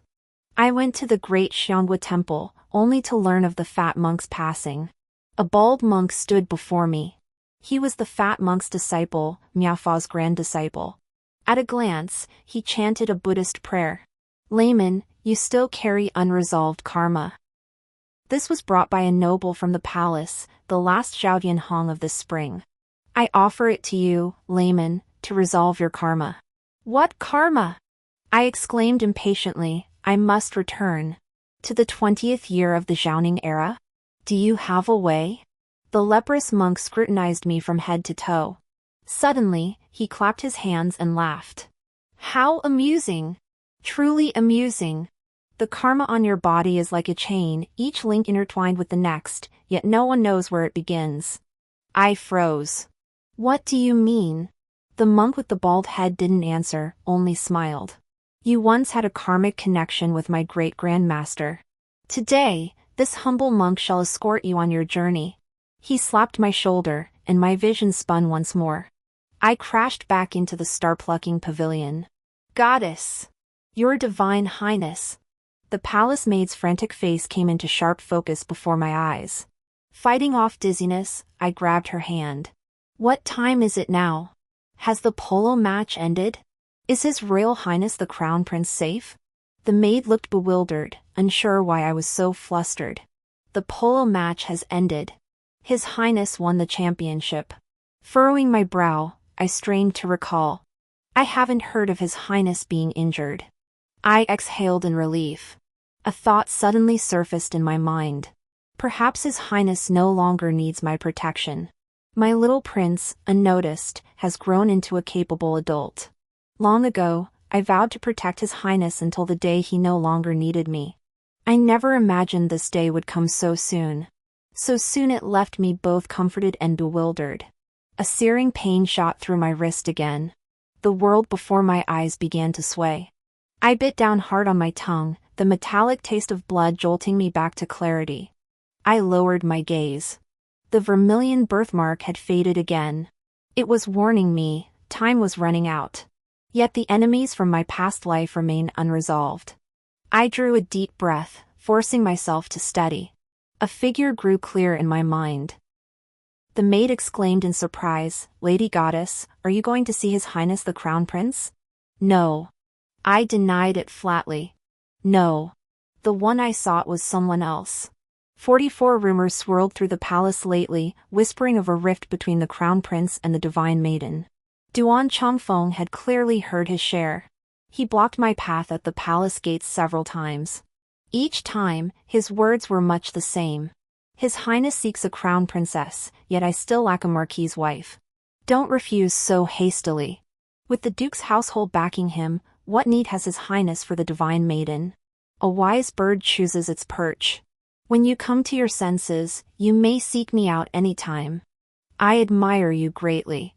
We would make each other's most formidable allies. He appeared deeply affectionate. As if it hadn't been him who tried to kill me repeatedly at the cliff's edge months ago. Each time, I dismissed him with a curt get lost. But now, I had no time to spare. I must act swiftly. This time, I intercepted Duan Chongfeng at the palace gates. His eyebrows arched slightly at my sight. Before he could sneer, I blurted out, I agree. Duan Chongfeng traced my neck with his fingers, smiling. There, where he'd once left bruises from his chokehold. A wise man knows when to yield. If you knew this would happen, why did you fight me tooth and nail before? When His Highness arrived, this was the scene he witnessed. Yunling! My heart skipped a beat. I dodged Duan Chongfeng's hand and averted my eyes guiltily. Your Highness. The hem of his dark robe fell before me. Today, His Highness wore riding attire with arrow sleeves, looking dashing and heroic. My thoughts were in turmoil when I heard His Highness ask, why didn't you come to watch my polo match today? I paused, then whispered. But without me, your Highness would have done just fine. I had always known. He was a phoenix soaring through the heavens, not a sparrow kept for my amusement. One day, he would leave my protection and fly to wider skies. Before His Highness could speak again, Duan Chongfeng pulled me behind him. A Ling is my betrothed. I ask His Highness to refrain from overstepping. 45 Duan Chongfeng often summoned me to the Marquis's residence. Sometimes for discussions, sometimes for casual chats, under the pretext of strengthening our alliance. The benefits of his alliance soon became apparent. One day, as he searched for an ancient text in his study, footsteps suddenly echoed outside. Not just one person. I instinctively hid behind the brocade screen. When Duan Chongfeng and the other began conversing, I realized the visitor was Xiao Zhe. He had come to discuss plans for rebellion with Duan Chongfeng. He claimed the emperor had been secretly poisoned by Consort Jin, leaving his health severely depleted. Nan Zhao had already secretly revolted. The true general of the southern frontier had long since died, the current one was an impostor. The envoys entering the capital were accompanied by attendants disguised as elite assassins, each capable of fighting 100 men. Outside the city walls, an elite force was secretly stationed. He hoped Duan Chongfeng would join him in a coordinated attack, opening the city gates to let his men in. Secondly, he coveted the half-tiger token held by the Duan family, seeking this crucial aid. Once he ascended the throne, he would divide the empire with Duan Chongfeng. Duan Chongfeng agreed to each proposal. Only after Xiao Zhe departed did he lazily call out, "Come out." My heart skipped a beat. I emerged from behind the embroidered screen, feigning nonchalance. "I came looking for a book." I waved the ancient text in my hand, insisting I hadn't eavesdropped intentionally. Duan Chongfeng regarded me with leisurely composure. "You don't seriously believe I'd follow that fool in rebellion, do you?" He scoffed. "He's courting death and dragging me down with him. Utterly foolish." I flattered him with a forced smile. "Your Highness is truly wise." The next moment, a tremendous force slammed into my shoulder. My lower back slammed hard against the table corner, and I grunted in pain. "You, goddess." In the cramped space, Duan Chongfeng leaned in, pinning me down firmly. "Regarding the alliance, I've already shown you my sincerity. And what of yours?" His hand pressed against my sash. I gritted my teeth. "Hold on." Duan Chongfeng's eyes held a mocking glint. "Could it be, divine maiden, that you wish to get something for nothing?" I lifted my gaze calmly, spouting utter nonsense with deadpan seriousness. "Why the rush, young Marquis? Once we are wed, you may share in my lifespan. A goddess's life is eternal and boundless. If you doubt it, ask anyone in the palace. Has my appearance changed in the past decade? Not a single thread." Duan Chongfeng swallowed hard. His resolve wavered. He was hooked. I continued my fabrication. But before that, I must burn incense and offer prayers to the heavens. Suppressing my nausea, I slowly grasped the hand at my waist. If true eternal life and power were possible, why rush for fleeting pleasure? Wouldn't you agree, young Marquis? 46 News of the Emperor's critical illness swiftly spread throughout the palace. Duan Chongfeng received the signal and opened the city gates as promised, letting the troops enter. Xiao Zhe led his troops, smoothly storming into the palace grounds. Everything proceeded with unnatural ease. Until the palace gates slammed shut behind them. Xiao Zhe heard the commotion, sensed something was amiss, but it was too late. A vast army surrounded them. Duan Chongfeng saw the prince leading the troops across the courtyard. He turned his gaze to me and suddenly smiled. "Did you send him the message?" I shook my head. "Not me. Such a large-scale operation could never escape His Highness's notice." Duan Chongfeng uttered a soft "oh." "If I discover you've betrayed us, I will show you no mercy." His Highness's eyes swept over me indifferently. "Young Marquis Duan, now is not the time to vie for credit," he said coldly. "The priority now is to quell the rebellion." My fingers curled. I looked away. This rebel force hadn't even stirred up waves before being utterly crushed. I caught Xiao Zhe fleeing in the cold palace. This desolate palace had nearly suffocated his entire youth. When he had nowhere else to go, he chose to return here. "Did you think I couldn't find you?" I gripped my long sword, studying the disheveled Xiao Zhe. He clutched the gaping wound in his abdomen. "Is this how much you hate me?" I lifted his chin with the tip of my blade. "Do you remember what I told you 7 years ago? If you refuse to live in shame, killing you would be no sin. I am a man who keeps his word." Xiao Zhe's blood was draining away. His eyes burned with madness. I just refused to accept it. In military strategy and literary prowess, how am I inferior to Shao Qi? But Father Emperor would never allow the son of a barbarian woman to ascend the throne. His voice trembled with emotion as he leaned against moss-covered stones, coughing incessantly. So from the very beginning, I was stripped of any claim to the throne. No matter how well I performed, no matter how much the Grand Tutor praised me, Father Emperor never spared me a single glance. But why should Shao-Chi be born with what I begged for in vain? Tell me, shouldn't I hate him? I tilted my head. What does your resentment have to do with me? If someone wronged you, you could have killed them. But your Highness never wronged you in the slightest. You should never, ever have trampled on someone's genuine feelings. I said coldly, and you're not as clever as you think. Just look at this treason plot, it's so poorly executed. Don't even try to claim your military or political skills surpass His Highness's. I wouldn't even want to hear you say it. You truly are arrogant and conceited, utterly worthless. Xiaozhi was so enraged he spat blood. You! The gleaming blade sank into his throat. It should have ended long ago. 47 The Emperor fell gravely ill. The palace was to hold a Buddhist ceremony for blessings. I was ordered to select an auspicious date and oversee the grand prayer ritual. These days, the vermilion birthmark on my wrist had faded nearly beyond sight. My mind was perpetually unfocused, as if I might be sent back to the future at any moment. There's no time left. A voice echoed relentlessly within my mind. There's no time left. That night, I watched the clouds from the high platform. Gazing at the sky, a plan suddenly took shape in my mind. The next day, I went to the Marquis's residence. Duan Chongfeng heard my purpose. He seemed incredulous. You mean, on the day of the prayer ceremony, you want me to dance with my sword on the altar? I nodded without flinching. First, His Majesty's illness stems from malevolent energies entering his body.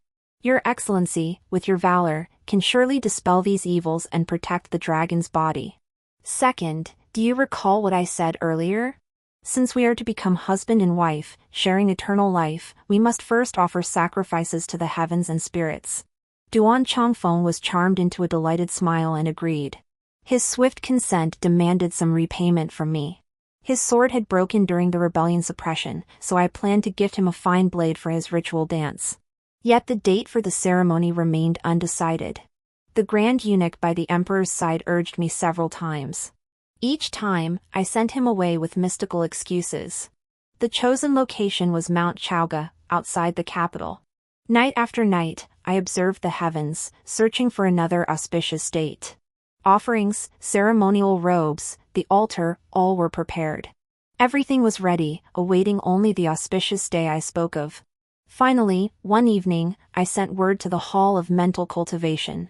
Tomorrow. Rubbing my sore, swollen eyes, I descended from the stargazing pavilion.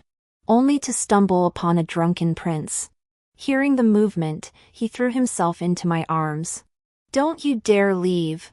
Seems he'd been waiting here for quite some time. I obediently halted my steps, hearing him say with a pout. Today is my birthday. I waited for you in the pavilion for so long. You didn't come. I was stunned. Busy observing celestial phenomena these past days, I had completely forgotten his birthday. Before I could speak, the prince interrupted in a muffled voice. I don't want to hear I'm sorry. Silence fell between us. This was the prince's 17th birthday. In my past life, it was this very year he fell into the depths. Betrayed, deposed, trampled upon. But not now. Not in this life. Not ever again. The prince in my arms lay with eyes closed, as if passed out drunk. I discreetly summoned a palace maid, about to escort His Highness back. But then I heard him whisper. Ah Ling. He wasn't asleep. I softly replied, I'm here. Don't go with him, will you? Whatever you desire, I can give it to you. Don't do this. Bargaining with a tiger. I said nothing. Soon, Your Highness. I thought to myself. Soon, it would all be over. 48 On the day of the grand blessing ceremony, the sky was clear and cloudless. I offered prayers atop the high platform of Chaoga Mountain. Duan Chongfeng, clad in silver armor, wielded his heavy black greatsword with fierce, sweeping motions. All knelt prostrate upon the ground. Only His Highness frowned, gazing toward the distant sky. It was in that very moment that everything changed. A dense, pitch-black cloud suddenly appeared on the distant horizon. Boom, thunderclaps exploded in everyone's ears. Rain poured down without a hint of wind. A terrified voice suddenly rang out from the crowd below the platform. "Young Marquis Duan, what's wrong?" Duan Chongfeng, who had been wielding his sword moments before, collapsed to the ground, convulsing violently. Wispy strands of black smoke rose from his body. The sword I had painstakingly sought out lay shattered into 2 pieces. I feigned alarm. "Young Marquis, what has come over you?" Duan Chongfeng's hair stood on end. His eyes snapped open wide. "You dare?" I turned my face away, offering him a faint, light smile. "I dare." A blood feud, never forgotten for a single day. I turned and knelt in terror. Thunder in broad daylight, this is divine retribution. My agents in the crowd instantly knelt, following my lead in panic-stricken kowtows. "Beg the gods to relent. Beg the gods to relent." More and more people joined in. Some Duan family members, both shocked and furious, voiced their doubts. "Goddess, is this the auspicious day you chose?" Yet these few voices of doubt were swiftly drowned out by a sea of supplications. Torrential rain poured down, soaking me to the bone. Strands of hair clung to my cheeks as I lifted my eyes to the sky. Heaven remained silent. In that fleeting glance, I had seen the expression in His Highness's eyes. He said, "You've lost your mind." How could I not know? Before all eyes, Duan Chongfeng died. I cannot escape blame. I have no time left. I could have employed countless methods, proceeding slowly and stealthily, eliminating without trace, avoiding such peril. But I have no time left. Then I thought, truly, the disciple has outdone the master. I taught him to read the clouds and predict the rain. This time, among all present, only he had discerned the celestial signs. But none of that mattered now. I lowered my gaze. The vermilion birthmark on my wrist had vanished completely. All the wolves, jackals, tigers, and leopards blocking his path lay dead. In this lifetime, he would shed no more tears. 49 The Duan family had no intention of letting me live past today. They couldn't wait for us to descend the mountain, they intended to kill me amidst the chaos. Clutching my voluminous sleeves and awkwardly dragging my skirt hem, I fled through the forest in my elaborate ceremonial robes. Before I knew it, I was cornered at the cliff's edge once more. The glint of blades closed in inch by inch. My mind reeling, I plunged myself off the precipice. Behind me, a heart-wrenching cry pierced the air, Yunling. Seeing me fall, he tried to leap after me. But the guards who arrived later pulled him back by force. "I'm sorry, Your Highness. In the end, I still caused you such pain." During the rapid descent, a single red light illuminated my vision. It was that Zhao Dianhong flower. Mid-air, it followed my descent. As if gazing directly at me. Once more, the monk's voice echoed faintly in my ears. This was brought by a noble from the palace, the last Zhao Dianhong of the spring. "Gifted to you, layman, to resolve your karma." The wind howled in my ears. The monk clapped his hands and laughed heartily. "The karmic bonds upon you, layman, are like interlocking rings, endless, with no beginning in sight. If this is my karma, my destiny, I fear it not." I reached out and grasped the crimson lotus. Drip. I fell from the heights. Like a drop of water from the clouds, returning to the river's flow. In the long river of time, I swam upstream. 50 The world spun. The earth beneath me was soft as I landed. Something pricked my cheek, sharp and stinging. Spring grass, soft and green, filled my vision. In the distance, palace maids and eunuchs knelt scattered across the ground. The empress helped me up, her excitement unmasked. A divine manifestation. A god has appeared. I blinked in confusion. The empress before me appeared to be in her 20s. Her jet-black hair flowed like clouds, radiating youth. Had I traveled back in time? Surveying my surroundings, my gaze swept over the altar, offerings, musicians, and high priests.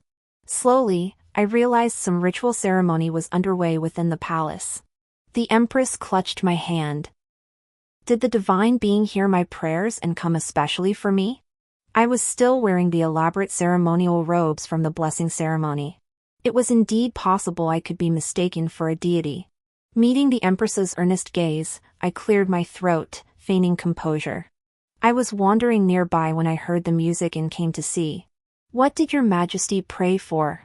At these words, the Empress moved to perform the full court bow before me. I beseech the divine being, save my child. I hurriedly helped her up. Only then did I notice the slight swelling at her lower abdomen. She was already several months along. The imperial consort had borne only one heir, His Highness the Crown Prince. My pupils contracted sharply, the revelation nearly beyond belief. Meanwhile, the Empress recounted the entire sequence of events. The year was the third year of the Zhaoning era. During her pregnancy, the Empress had been poisoned by a traitor. By the time it was discovered, it was too late, the toxin had already penetrated the fetus. The imperial physicians could only purge the poison from the mother's body. Beyond that, they were powerless. They said that if the poison could not be neutralized within the first 100 days after the child's birth, it would reach the heart and lungs, leading to certain death. Her eyes brimming with tears, the Empress asked, "Divine One, is there any remedy?" I remained silent for a moment. "Your Majesty, do not despair. I have a solution." After ascending the throne in my previous life, His Highness fell gravely ill, his health deteriorating day by day. I searched far and wide and learned that Nanzhao possessed a moon god herb capable of curing 100 ailments. I dispatched envoys to seek it. But the only news that came back was that the moon god grass had been taken by 2 people from the Central Plains over 20 years ago. Calculating based on the current timeline, the moon god grass was highly likely still in Nanzhao. If I acted quickly enough, I might be able to get it before those 2. Upon receiving my affirmative answer, the Empress was so overcome with emotion she didn't know what to do. With tears in her eyes, she shyly placed my hand on her belly. "Cheer, don't be afraid," she murmured tenderly. "Mother has summoned a divine being to save you." My hand felt stiffer than wood. The next moment, the Empress's belly stirred. A faint pressure touched the palm of my hand. I nearly shed tears. 51 I must journey to Nanzhao to seek the medicine. Just outside the city gates, I encountered a monk. After refusing to pay, he was chased by the shopkeeper for 10 blocks, all the way out of town. When I saw him, he was crouched beneath the city wall, drawing circles in the dirt, on the verge of tears. "Master, I don't want to travel anymore. I want to go back to the temple." The shopkeeper viciously twisted his ear. "Cut the nonsense. 10 steamed buns, pay up or you're not leaving." The monk looked aggrieved. "My master said when we descend the mountain to beg, we don't need to pay." The shopkeeper flew into a rage. "Have you ever seen a monk eat meat buns? You phony monk! Pay up!" I couldn't bear to watch any longer. Yet the monk's figure seemed strangely familiar, as if I'd seen him somewhere before. I reached into my robe, pulled out a silver ingot, and tossed it over. The shopkeeper beamed as he caught it. Before walking away, he glared at the monk and threatened fiercely. "You deadbeat! If I ever see you again, I'll break your legs." The monk let out a soft whimper. I sighed, about to leave. But the monk suddenly lifted his head. Those were eyes that could be called breathtaking. Clear and luminous, like mountain snow or dew on leaves. This person, I had seen him before. The monk smiled warmly. "Monk Miaofa, greetings." Miaofa had latched onto me. He rode a donkey, clattering along behind my horse. Chirping and chattering, more noisy than sparrows. I closed my eyes numbly. Along the way, I'd already pieced together his entire story. All from his own mouth. Like how he was a monk from the great Xianghua temple, just 15 years old. The abbot declared his life was destined to end before 25. So they let him descend the mountain to wander. This fellow embraced the philosophy that life is short, so seize the day. Barely a month after leaving the mountain, he broke his vows and strode into a gambling den. After losing all his silver, he went begging for alms. And he was picky too, refusing vegetable buns, demanding only meat buns. Meanwhile, Miaofa kept chattering away. Then it struck me, I've never tasted wine. "Yunling, when will you sneak me some wine?" I couldn't take it anymore. Why must it be stolen? Miofa answered with righteous indignation. Because it's thrilling and breaks the rules. Me. After a long silence, I managed to speak. May I ask you a question? Please speak, layperson. Miofa beamed. This monk will answer truthfully, holding nothing back. I was utterly defeated. Why are you following me? Because following me is thrilling and breaks the precepts too? Miofa nodded solemnly. You're the only one who's spoken to me since I came down from the mountain. Therefore, this monk is sticking with you. How utterly shameless. 52 With Miofa in tow, we raced through nights and days, double the exhaustion. Spring faded into summer, a month had passed since leaving the capital. I studied the map, then surveyed the mountains and forests before us. Finally, despair settled in as I confirmed, we'd taken the wrong path. To reach Nanzhao, we should have headed southwest, but we'd gone straight west. We'd ended up at White Egret Mountain. Miofa nudged my shoulder. His voice was cautious. Yunling, do you think that black thing with green eyes up ahead is edible? I looked up impatiently. What nonsense are you? My words abruptly halted. Under the moonlight. Deep within the mountains. Dozens of eerily green eyes locked onto us. I sucked in a sharp breath. Miofa, utterly oblivious to the danger, began counting on his fingers. One end for roasting meat, one end for grilling meat, and one end. My temples throbbed violently. I stomped hard on his foot. It could eat you. What are you standing there for? Run. After all, horses, donkeys, and humans alike couldn't outrun wolves. Meow Fa and I were carried off by wolves. Meow Fa shivered violently, eyes tightly shut, and began chanting sutras. I laughed in exasperation. What good does chanting do now? You expect to convert these wolves to Buddhism? No. Miofa looked utterly innocent as he whispered softly. This monk is chanting the Reincarnation Sutra to perform an early memorial service for us. I clutched my chest and took a deep breath. Before long, we were carried back to the wolf den. The alpha wolf didn't devour us. Instead, it tossed us into a grassy nest tucked in the cave's corner. Ouch, Miofa was dazed from the fall, rubbing his round head. Just as he tried to sit up, his hand suddenly brushed against something scorching hot. He leaped up with a piercing scream. Yunling, help! I followed his terrified gaze. In the grass nest of this wolf den lay an infant. And it was burning up with fever. My hand recoiled from the heat. Looking up, I met the green, glowing eyes of a wolf. You want me to save him? The alpha wolf let out a mournful howl, as if in response. I felt the infant's pulse. Thanks to my past life, I'd learned medicine while caring for the sickly little phoenix. I quickly diagnosed the child with a heat-induced cold. I gathered several herbs from the mountains, pounded them with a stone, then fed the paste to the infant.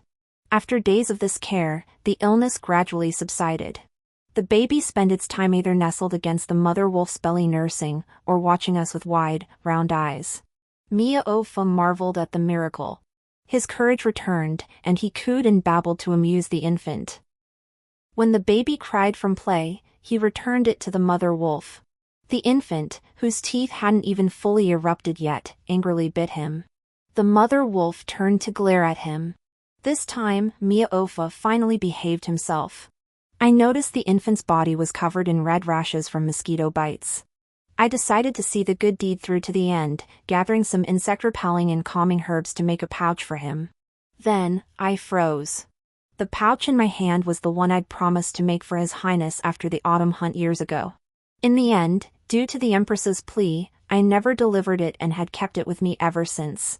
Unconsciously, my mind drifted to Ashua's old, worn pouch. The fabric was newly supplied to the Eastern Palace. The embroidery was clumsy.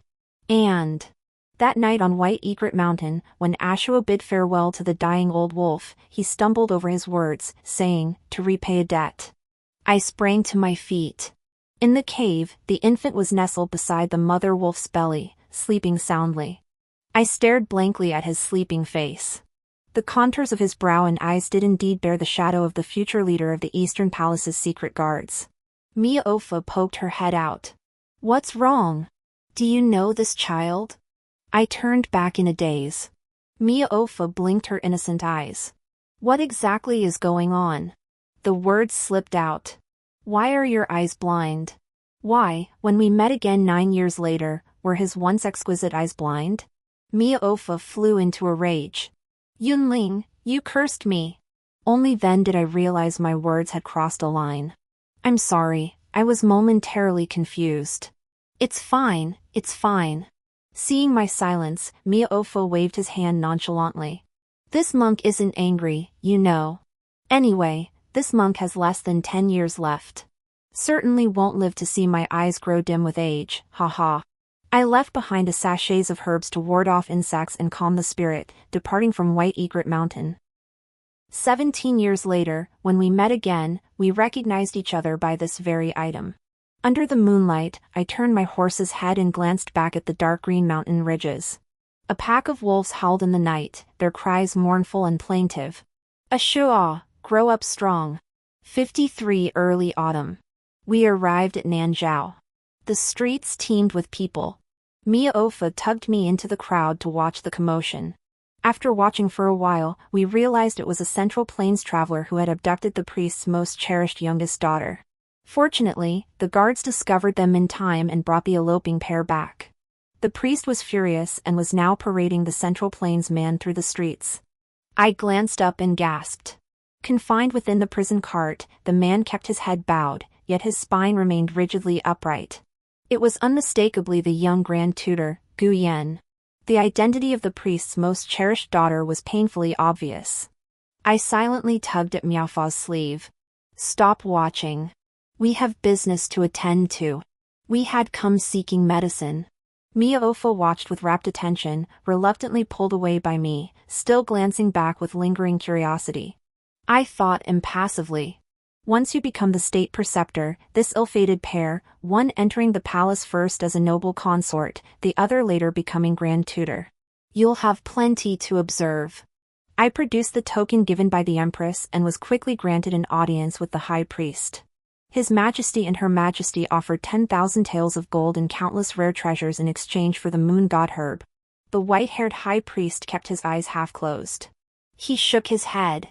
He only said the moon god herb was the supreme treasure of Nanzhao, and he could not comply. Not even 10,000 taels of gold swayed him. How did those 2 Central Plains people retrieve it in my past life? Seeing our unmoved stance, the High Priest pressed again. "Gentlemen, please return." Struck as if by lightning, I suddenly grasped something, staring at Mia-Ofa in disbelief. The 2 Central Plains men from legend. Could it be me and Mia-Ofa?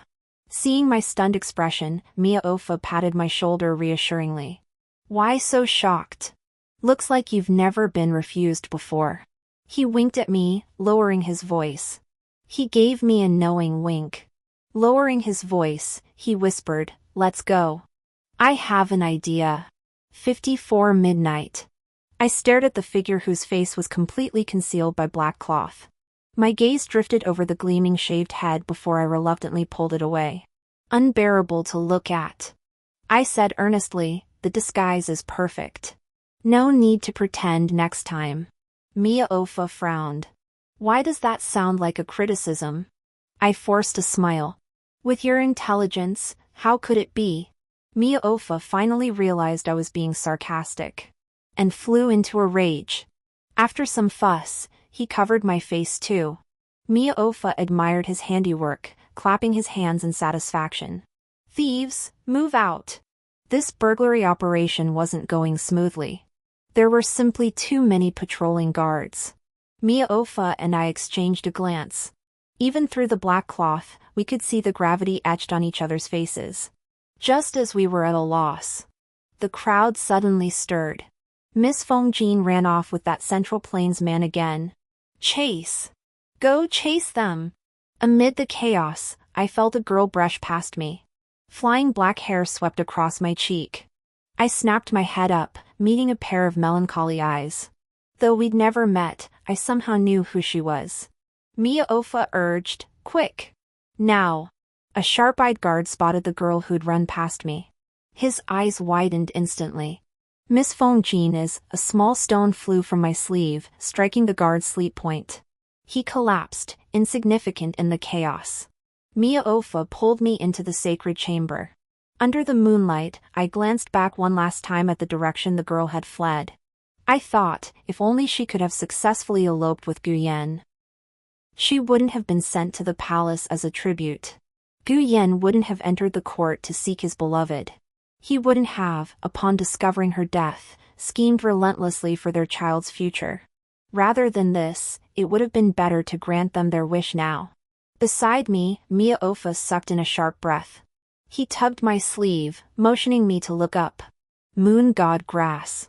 Pure and translucent white, like moonlight itself. But a large, vibrantly colored serpent coiled its tail around the sacred plant. It was the guardian of the moon god grass. Sensing the intruders, it hissed, flicking its tongue, its golden vertical pupils fixed intently on us. A posture of attack. Miaofa's competitive spirit flared. Snatching a stick, he lunged forward, ready to fight the serpent to the death. Bam! Behind us, the holy chamber's doors burst open. Guards swarmed in, surrounding us. The priest flew into a rage, his beard bristling with fury. Seize these two thieves from the central plains. Myoho dropped the stick and shouted. It's a misunderstanding. All a misunderstanding. No one paid attention. Amid the shoving, something fell from my sleeve. The priest glanced at it casually, his eyes widening in shock. Wait! He pointed at the withered red flower on the ground, his voice trembling. What is this? I glanced at him warily and picked up the flower. The temple illuminating red. The priest suddenly grew agitated. You Central Plains man, didn't you want the moon goddess grass? I'll trade you for it. This. Just like that? What's so special about this flower? The words left my mouth before I could stop them. I knew exactly how I'd traveled through time. This is the flower from the ancient Nanzhao texts, the one that can reverse time. The priest gazed longingly at the withered red blossom in my palm. I frowned. But it's already withered. The priest shook his head. It's a seed. He traced an imaginary totem over his chest, his gaze reverent. So it truly exists. My temples throbbed violently. This Zhao Dianhong, the leper monk claimed, was a gift from a noble lady of the palace. Yet within the palace, there was only one Zhao Dianhong, a tribute sent by Nanzhao during His Highness's coronation year. Therefore, over 20 years later, that Zhao Dianhong from Nanzhao's tribute. Its blossom carried me through time, leaving behind its seed. But if the seed hadn't existed first, how could it have grown into that future Zhao Dianhong? Cause. Effect. Each and every one of them made my head split with pain. Perhaps. A thought gradually crystallized in my mind. Cause and effect are not a straight line. They are a circle. Therefore, cause and effect can be reversed. Cause can become effect, and effect can become cause. Past, present, and future coexist simultaneously. In this river of time, countless versions of me race across different moments. We create cause and effect in the very same instant. We strive together to save His Highness. But where does this circle begin and end? The leper monk's laughter echoes in my ears once more. The shadow that once loomed over the skies. At this moment, it stirs like a revived specter. The karmic bonds upon you, O layperson, are intertwined like a ring, yet where is the beginning? As we departed the borders of Nanzhao, guards escorted the fleeing Feng Jin, passing us by. I looked closely but saw no sign of Guyen. This time, only she was brought back. She had failed. I glanced back. The girl hung her head, like a withered flower. Soon, she would be sent as the Southern Kingdom's most beautiful tribute to the imperial capital, thousands of miles away. People would forget her original name. All that remained for her was the title, Consort Rong. Life thus, death thus. 55 Racing through the starlit night, I finally returned before the young prince's 100-day celebration. I witnessed the little prince ingest the moon god herb. Just as I exhaled in relief, I looked down to find the soft, white little thing staring intently at me. My heart melted completely. Unable to resist, I gently touched his plump little hand when the Empress wasn't looking. Immortal. The Empress and her maids had just finished giving orders and were about to turn away. I silently withdrew my hand. But the young prince grabbed my little finger. The Empress turned back, catching me red-handed. She smiled gently. Please, immortal, bestow a courtesy name upon cheer. Consider it a blessing. In that instant, I recalled the palace legend. On the young prince's 100th day, an immortal had wandered here and bestowed upon him the name Phoenix. I trembled violently. The Empress's gaze was earnest, and the young prince cooed, reaching out toward me. Tears fell from my eyes. Then, I heard my own voice, soft and hoarse. I said, Phoenix. Phoenixes must rise from the ashes, but you need not. Your life shall be smooth and blessed. You will forever be a bright and proud little phoenix. All trials and tribulations, I shall bear for you. 56. The next day was the young prince's 100-day celebration. The Empress had prepared the fortune-telling ritual in advance and invited me to witness it. Then, I saw, the young prince ignored the gold, silver, and rare treasures before him. He grabbed the hem of my sleeve. He giggled. The Empress looked slightly embarrassed. Immortal, cheer meant no offense. I stared down, lost in those crinkled, laughing eyes. Like fate itself, spoken words became prophecy. It matters not. A harmless little interlude. The sun grew fiercer, my consciousness momentarily dazed. The sky transformed, radiant clouds billowed, auspicious light blazed. All were startled by this celestial spectacle. They rushed to congratulate the Emperor and Empress on the throne, declaring the young prince surely extraordinary. Mia-Ofa set down her pork knuckle, a ring of sauce smudged around her mouth. Yunling, what's wrong? You look terrible. Her voice snapped me back to reality. Only then did I realize I was drenched in cold sweat. A distant, icy voice suddenly echoed in my ear. The cycle of cause and effect is complete. It is time for you to depart. On the high platform, the young prince seemed to sense something and began to cry. Mia-Ofa gasped, Yunling, your hand? Beneath his sleeve, his hand was already turning transparent. He tried to grasp me, but his hand passed harmlessly through my translucent form. He sensed it, I was fading away, bit by bit. Where are you going? Can you take me with you? I smiled bitterly. Perhaps to the future. But it won't be possible. Mia-Ofa cried urgently, then where can I meet you in the future?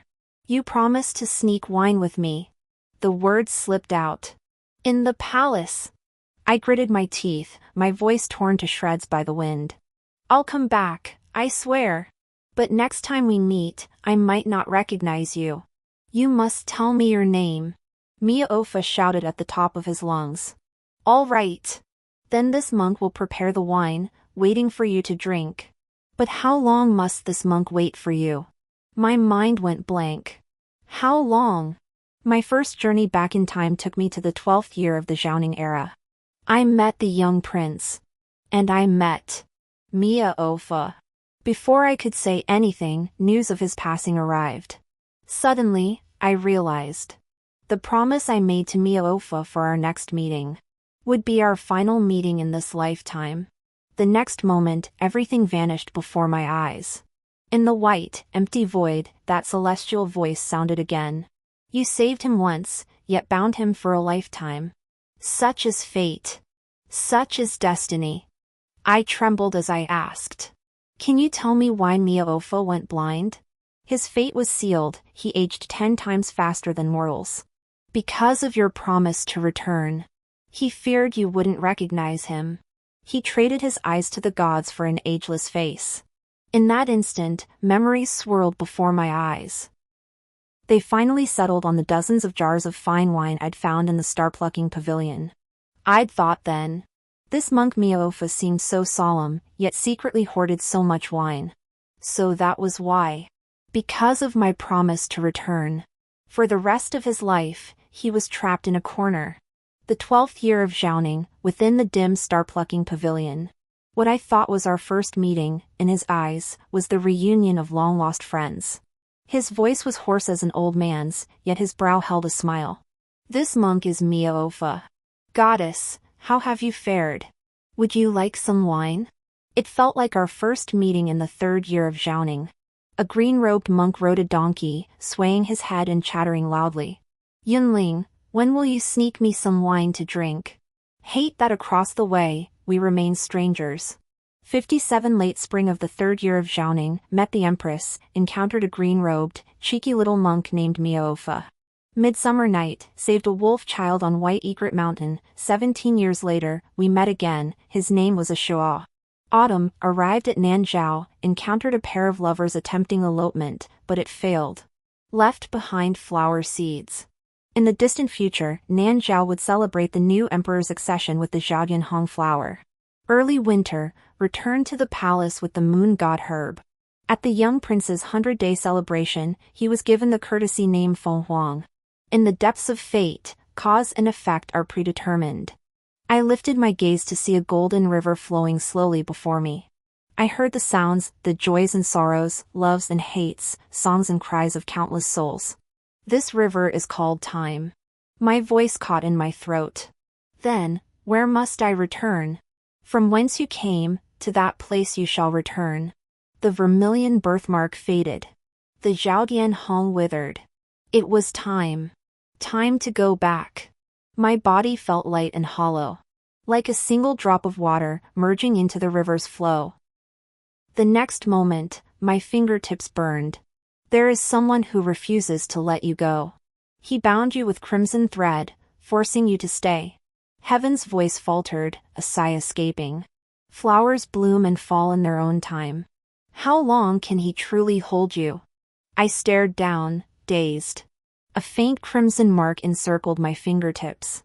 Worldly bonds rise and fall, yet 1 inch of red thread pulling me back to the mortal world. Back to that person. 58 Karma unfolds, a great dream spanning years. When I painfully opened my eyes, the sky was just beginning to lighten. His Highness was sleeping soundly beside my bed, his hand propping up his chin. Just as Tianyin had said, a strand of red thread was tied to my fingertip. Like an unbreakable earthly bond.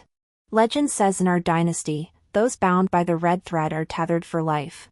I stared at it, mesmerized. Above my head, His Highness's hoarse voice suddenly echoed. The red thread has caught you. You can't escape now. He held me tightly. Something warm and liquid trickled into the hollow of my neck. Slowly, I realized it was tears. Ling. You have no idea how mad I nearly went these past days. Only then did I learn that day, His Highness had broken free from the guards and leaped off the cliff. He searched for 3 days, finding me on a large rock by the water's edge. I had fallen into the water, then been washed ashore by the tide. I lay unconscious for nearly a year. During that year, the emperor fell gravely ill, and the crown prince assumed regency. His Highness struck down the aristocratic clans, consolidating power. He began by making an example of the Marquis's household, killing the chicken to scare the monkeys. Then, with thunderous force, he silenced all dissenting voices within the court. Even without me, he could still do exceptionally well. I always knew. Something came back to me. Stumbling, I rushed to the side hall. I found that scroll, the Divine Maiden. This time, I unrolled it. The once blurred features of the Divine Maiden quietly transformed into my own eyes and brows. Cause and effect closed, so clear. Meeting the prince's stunned gaze, I tugged at the corners of my lips, trying to smile. Your Highness. My voice was hoarse. I have returned to your past. And met the younger you. So early on, our destinies had already become intertwined. Memories like wild geese stepping on snow-covered mud, 1,000 threads, where did they begin? I opened my mouth. Spring of the 3rd year of Zhaoning. In an instant, tears poured down like rain. 59 The emperor passed away on an ordinary winter day. The grand eunuch cried out, Your Majesty, and threw himself headfirst against the imperial bedstead. This was the final splash of blood in the Zhaoning era. One era closed its curtain, another era opened its curtain. At year's end came your highness's coronation ceremony. As I had wished, he finally stepped into that glorious future meant for him. I stared unblinkingly at the young sovereign upon the white jade dais. Imperial robe, 9-lobed crown, adorned with gold and jade. Each piece, I had personally dressed him in. His Highness had wished me to serve as ceremonial officer, but I declined. These days, my mind grew increasingly unfocused. It was a sign that I must depart once more. Tionine was right, His Highness could not keep me. Amidst the roaring cheers of "Long live the Emperor," echoing in my ears, I knelt alongside the others. Long live our Emperor! 10,000 years! 10,000 years! 10,000 years! Memories flashed before me like a revolving lantern. I recalled the imperial decree crowning me empress, hidden beneath my pillow. The golden imperial seal, each stroke meticulously written, bore my name. I recall how, late at night after attending to state affairs, His Highness would tiptoe to my bedside. With tender reverence, he would place a kiss upon my forehead. I never opened my eyes, only my eyelashes fluttered like butterfly wings. In that moment, I remembered my impending disappearance in the near future. I only wished for His Highness to forget me. Long nights bring many dreams, how much sorrow would he endure? His Highness sighed softly. He did not call me out on feigning sleep, only gently tucked the quilt around me. I never spoke, he never asked. Some words, spanning 2 lifetimes, remained forever unsaid. Do you like it? I like the moon. Admiration and reverence, people feign deafness and silence, the moon remains mute. Who could know? Only the wind that swept through the hall that night knew. Long, long ago, the young prince once asked me a question. Will there ever come a day when the divine maiden is no longer here? The child's clear, piercing question still echoes in my ears. Back then, I was speechless. Now, at last, I have an answer. By then, your highness will surely be renowned throughout the land. Fear not the road ahead, for who in the world would not know you? So, your highness, do not be afraid. The moment the red thread snapped, slipping from my fingers, I heard that heavenly voice again. It is time to return. I whispered softly, where shall I go? The place from whence you came is the path home. The place I came from? I stood stunned for a moment, then suddenly laughed. All phenomena are empty, yet cause and effect endure. Who am I? I am an unnamed beggar child from Lychee Blossom Alley. I am a mad dog at your highness's side. I am a tiny mayfly in this river of time. 60 snow fell silently upon the long street. Lychee Blossom Alley was blanketed in white. From the depths of the grimy alley, 2 distant dog barks echoed. The origin of all things, it was here, after all. Gazing at the white moon shrouded in snow mist, I laughed foolishly. The moon should forever hang in the heavens. My prince should also sit high upon the cloud terrace, untouched by dust. I longed for one man, gentle and pure as moonlight. I dwell in the mud, dare not reach for him, only wish for his life to be complete. The young new emperor ascended the throne amid shouts of "Long live the Emperor," ushering in his glorious era. Spring Breeze Pavilion still hung lanterns and decorations, yet the young courtesan foaling was no longer there.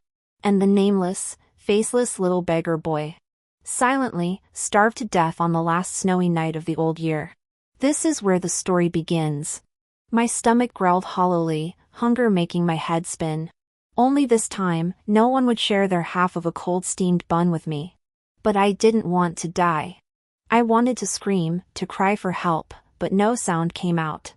I looked up and asked, is this my karma, my destiny? Heaven looked down, indifferent and silent. Only the night snow fell upon my nose, foretelling a bountiful year to come. Everything was over. At this moment, I found myself recalling the night His Highness stole a kiss from me. Back then, I wanted him to forget me, to spare him sorrow. Yet now, as death approached, unwelcome thoughts stirred within me. All right, I admit I wasn't as magnanimous as I claimed. I was a petty girl. What I truly wanted to say was, Your Highness, please. Don't forget me. They say a spirit who has someone to miss will follow that person's every step. I don't want to die at all. I still want to stay by your highness's side, watch him in the prime of his youth, watch him grow old with white hair. For many, many years. No matter what he becomes, face after face, in my eyes, he will always be as he was when I first saw him. I cling so fiercely to this mortal world that holds him. Yet at the street's end, hooves crunch through snow. 12 striped ceremonial robes, 9 pendant crown. His form atop the white steed remains unchanged from youth. As dashing and handsome as ever. He came so swiftly, so urgently. I lift my gaze in dazed wonder, unsure if this scene before me is heaven's mercy, a final dream gifted to me before death. Fine snow melts between my brows. Hanging on my lashes, like teardrops. No matter where you are, I will find you. I fall into a warm embrace. A tight embrace, as if meant to merge into my very bones, never depart in this lifetime. But Ling, you shouldn't have left me. A hoarse voice rang in my ear, startling and profound. In this river of time, only when you met me did the circle of cause and effect close. Snow fell silently, swirling into vast formations. The unalterable chain of cause and effect snapped shut here, making a distinct click. A single point extended into a line, forming a circle. Circling round and round, we returned to each other's side. Stunned by the sweet fruit destiny has bestowed upon me. Laughing and crying, I find myself speechless. So this is it. This is how it is. This is the story's true ending.